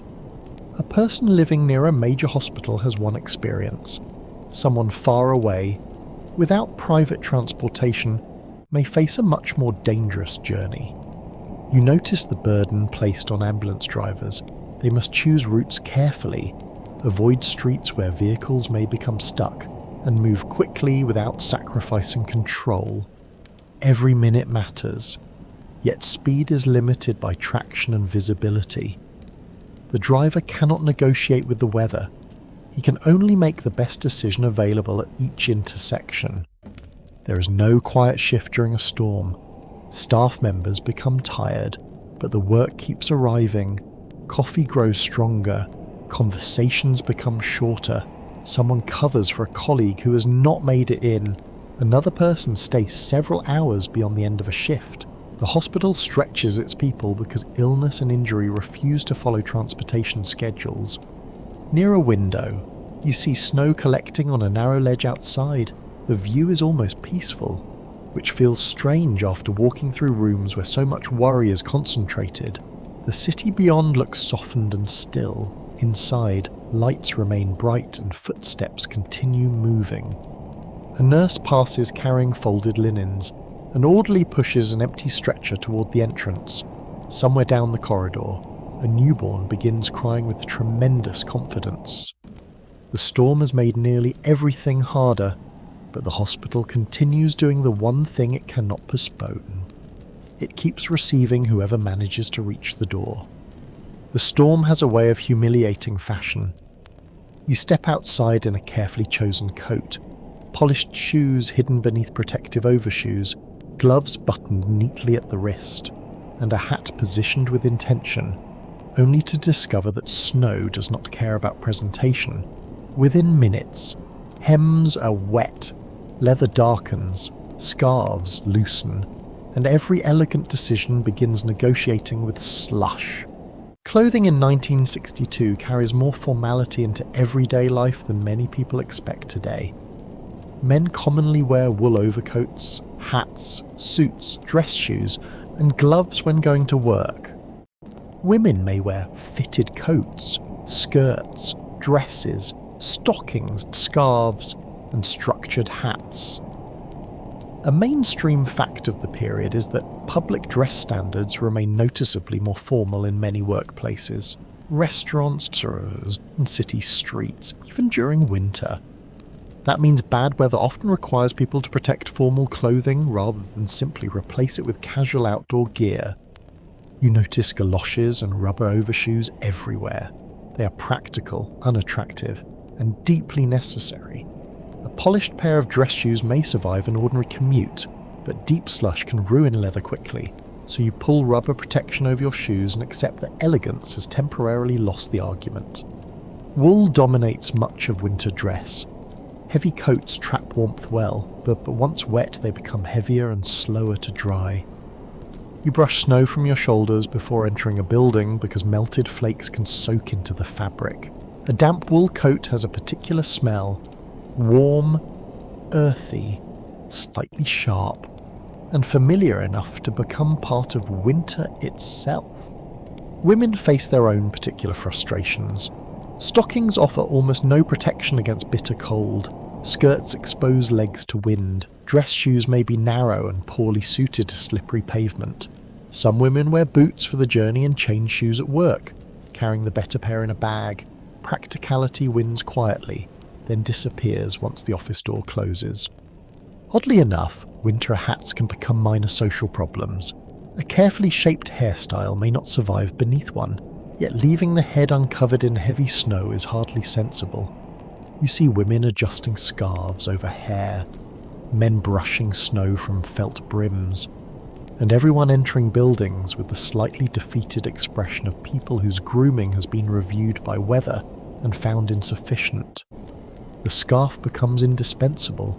Wrapped tightly around the neck, it protects against the wind that slips beneath coat collars. You pull it over your mouth when gusts sharpen. Your breath warms the fabric, then moisture gathers there, creating the uncomfortable truth that even useful clothing can become damp and cold if worn long enough. A curious footnote of the period is the popularity of fur, both real and imitation, as a symbol of warmth and status. Fur collars, hats, and full coats appear on city streets, especially among wealthier residents. In severe weather, their insulating value becomes practical as well as fashionable, though the social meaning of wearing fur can be as important as the warmth itself. You pass an office building where workers arrive one by one, stamping snow from boots before entering. The lobby becomes a temporary dressing room. Overshoes come off, scarves are loosened, hats are brushed clean, gloves disappear into pockets. In a few minutes, the storm is hidden beneath business clothing, and everyone attempts to look as though the journey was perfectly ordinary. It was not. Your cuffs are damp. One sock is colder than the other. There is a wet patch near the bottom of your coat. You notice salt marks forming on leather. The person beside you has snow melting from a hat brim onto one shoulder and does not seem aware of it yet. There is quiet comedy in how hard people work to preserve appearances. A man may spend 10 minutes fighting through deep snow only to straighten his tie before entering a meeting. A woman may arrive with wind-reddened cheeks and wet boots, then carefully change into heels. The city expects professionalism even when nature has spent the morning trying to throw everyone into a snowbank. Scholars who study dress and social history continue to debate how sharply everyday clothing rules differed across class, neighbourhood, occupation, age, and ethnicity during this period. Photographs can make the past look more uniformly formal than it really was because cameras often capture public events, workplaces, and better dressed occasions. Daily clothing was more varied, but the pressure toward formality remained stronger than many people experience today. Children enjoy fewer such concerns. Their clothing is bulky, layered, and chosen primarily by adults who intend to keep them warm. Snow pants, mittens, knitted caps, scarves, sweaters, heavy coats, and rubber boots create a shape that is more practical than graceful. A child bundled for severe weather may struggle to bend properly at the waist, which does not prevent any attempt to climb a snowbank. Working people who spend hours outdoors require another level of protection. Sanitation workers, police officers, delivery workers, construction crews, and transit employees need clothing that survives wet conditions and repeated exposure. Gloves become especially important because cold fingers lose strength and precision. Once gloves soak through, work becomes harder. You begin to understand that winter clothing is not simply about warmth. It is about mobility, dryness, social expectation, work, and endurance. A coat that feels comfortable for a 5-minute walk may become oppressive during a long commute. Boots that keep feet dry may feel heavy after several miles. Gloves warm enough for standing still may be too bulky for handling tools. By evening, drying clothing becomes part of household routine.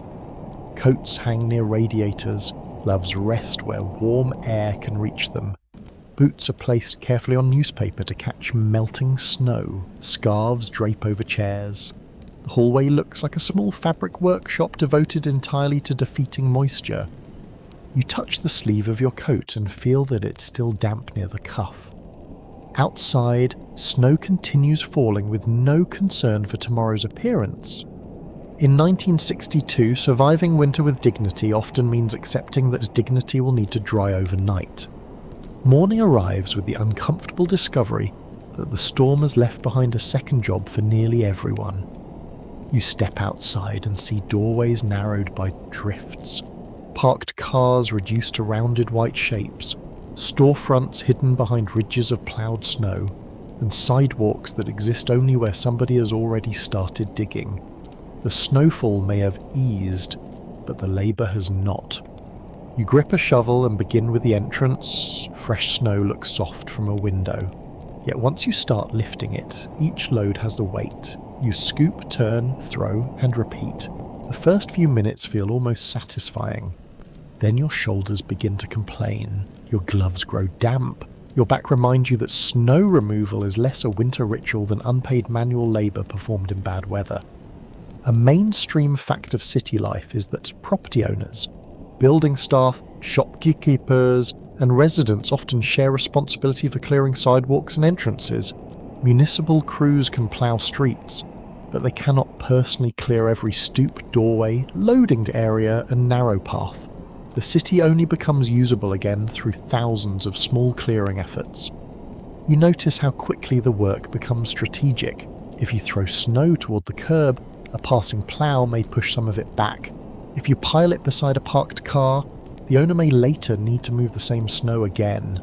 If you block a drain, melting snow may turn the corner into a shallow lake. Every shovel full has to go somewhere, and somewhere is already filling up. Car owners face a particular form of misery. You approach a vehicle and begin by guessing where the doors are. Snow covers the windows, roof, hood, and trunk. A ridge from street ploughing may be packed tightly against the tyres, dense enough to require more than gentle scooping. You clear one side, then the other, then discover that the car still cannot move. Oddly enough, digging out a car can create strong opinions about ownership of cleared space. A driver may spend a long time for a parking spot, only to feel deeply betrayed if another car later occupies it. The emotional logic is understandable. You have not merely parked there, you have excavated it. Across the block, shopkeepers work on storefronts. One sweeps steps while another chops compacted snow near a delivery entrance. Metal blades strike frozen layers with sharp sounds. Salt is scattered over dangerous patches. A narrow walkway begins to connect doors again. A curious footnote of post-storm life is that the clean white landscape disappears surprisingly fast once clearing begins.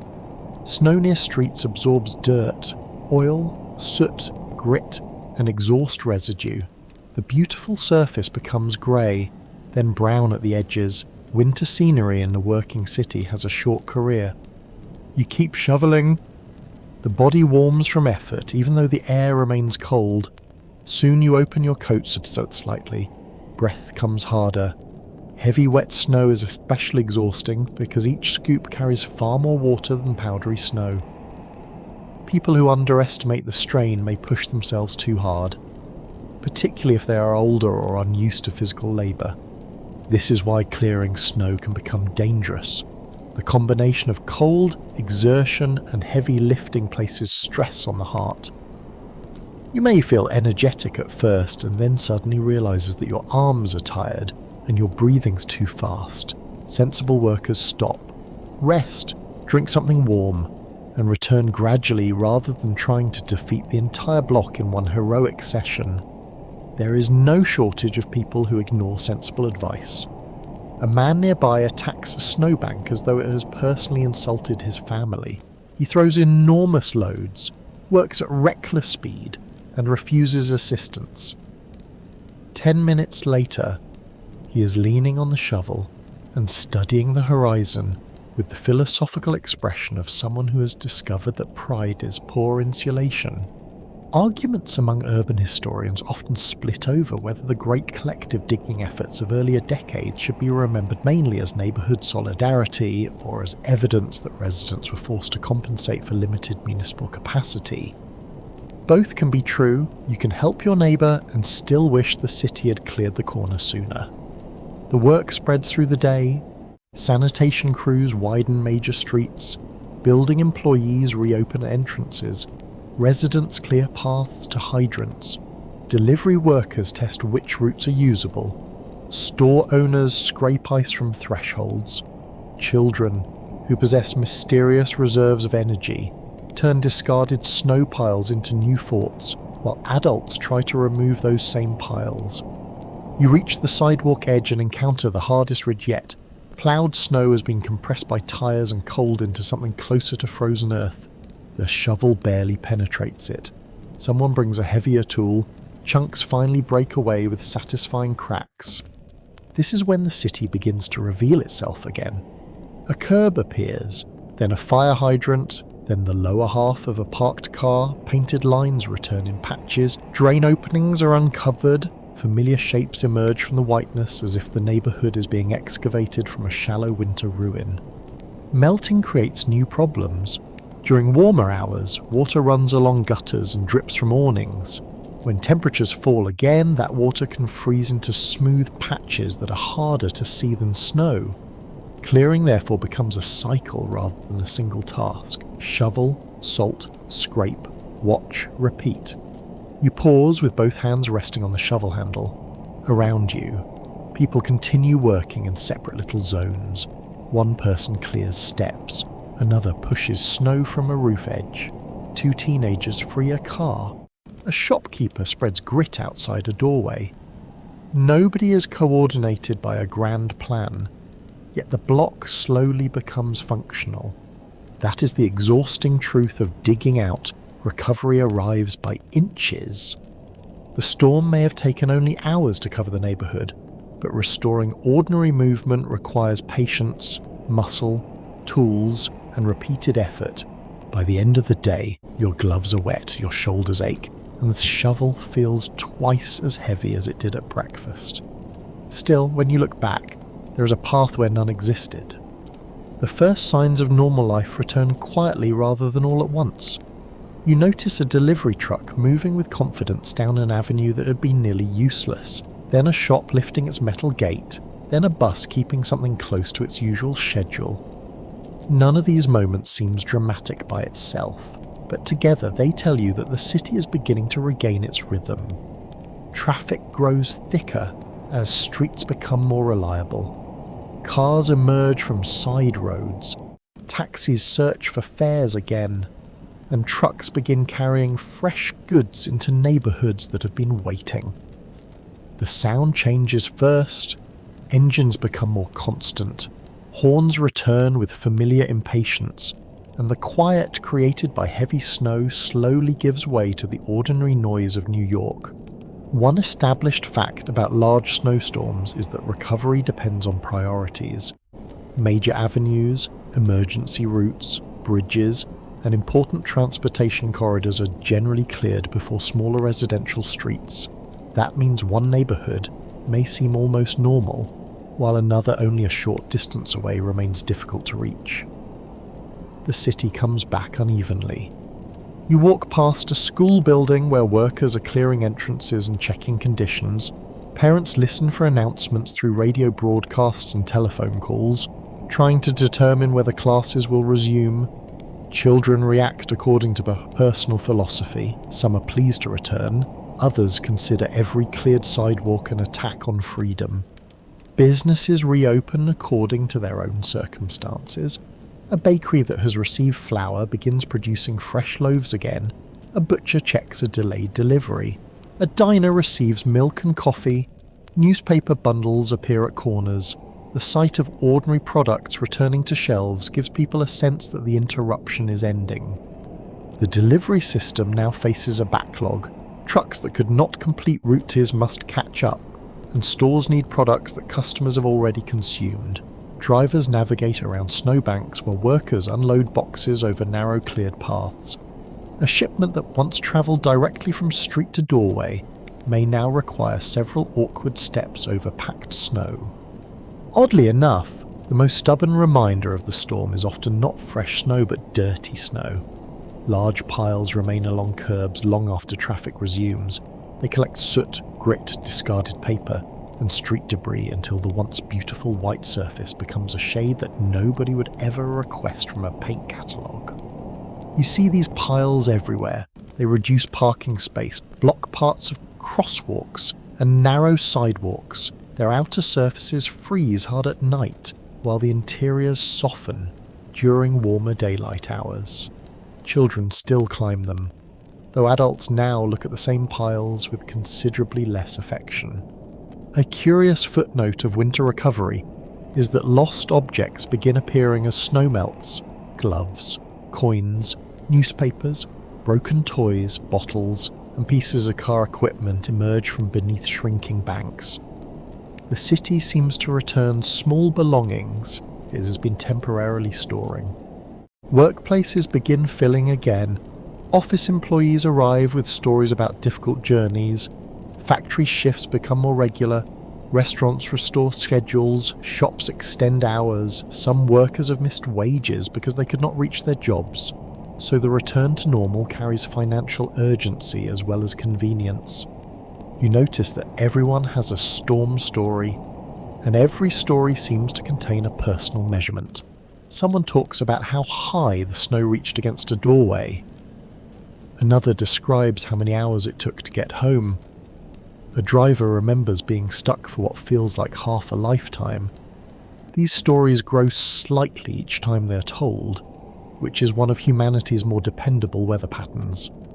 Historians continue to debate how reliable personal memories of famous storms are when compared with official measurements and contemporary records. Memory tends to preserve emotion better than precision. A child may remember snow reaching the waist because the child was very small. An exhausted commuter may remember a journey lasting forever because it felt that way. Both memories reveal something useful even when the numbers are imperfect. You begin to see signs of routine winning.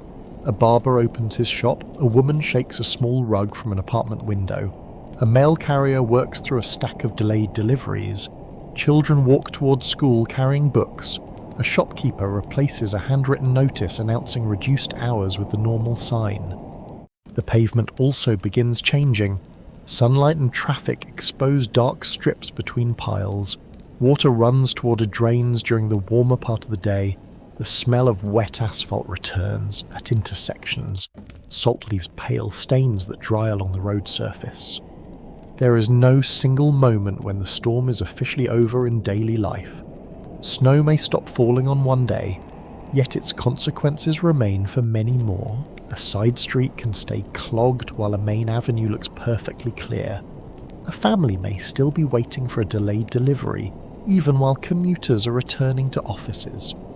Recovery also means repairing what the storm has damaged. A broken awning needs attention.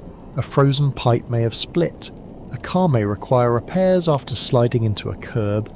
Building staff inspect roofs, drains, and heating systems. Utility workers continue dealing with faults that became visible during the worst weather. You pass a garage where mechanics are busy with vehicles that refuse to cooperate in the cold. Batteries need replacement. Tyres are checked, engines are inspected. One owner describes every symptom in great detail, while the mechanic listens with the calm expression of someone who's heard the same winter tragedy several times that morning. The city's confidence returns faster than its cleanliness. People begin walking at normal speed again, even while snowbanks remain. Drivers become less cautious, perhaps too quickly. Shops resume advertising, restaurants fill. The ordinary urgency of New York pushes winter inconvenience toward the edge of attention. You stand at a busy corner and watch pedestrians flow past in both directions. Their movements are quicker now. Fewer people stop to discuss the weather. That may be the clearest sign of recovery. The storm is becoming a story instead of a condition.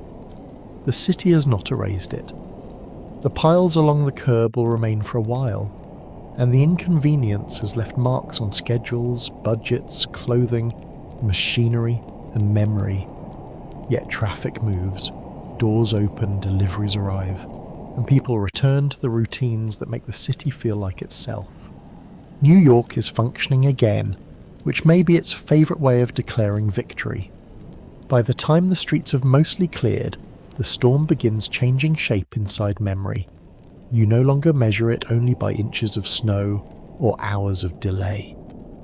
You remember how the apartment felt when the wind pressed against the windows, how heavy a wet coat became, how uncertain a journey could feel without constant updates, and how much ordinary life depended on people quietly doing necessary work.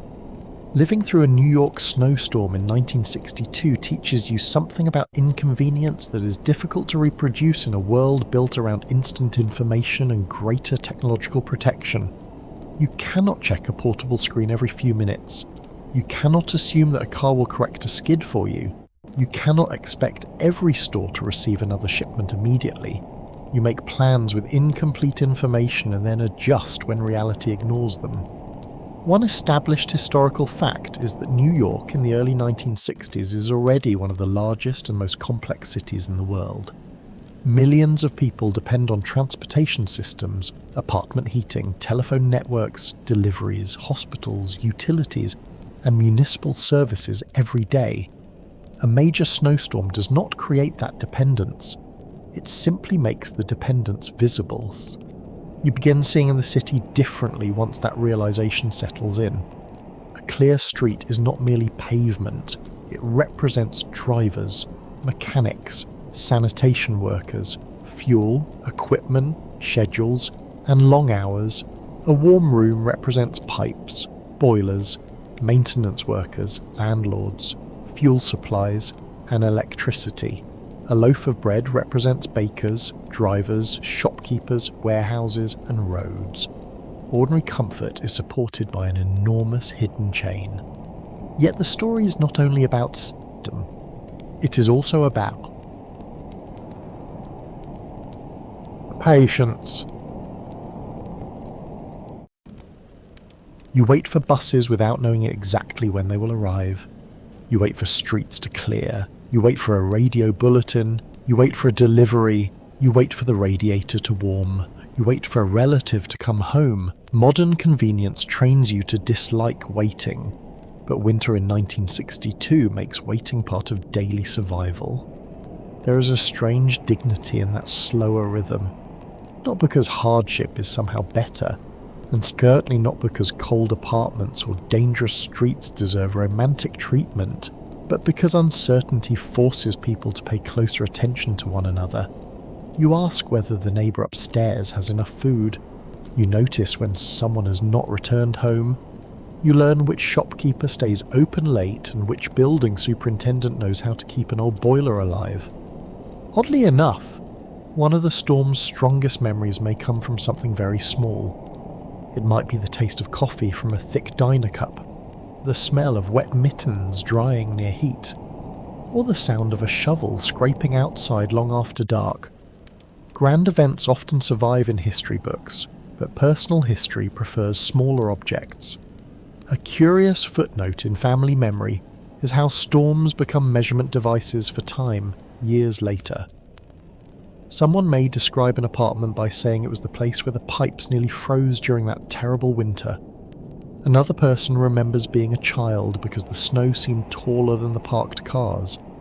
A couple remembers a difficult journey home because they had only recently married. Weather becomes attached to biography.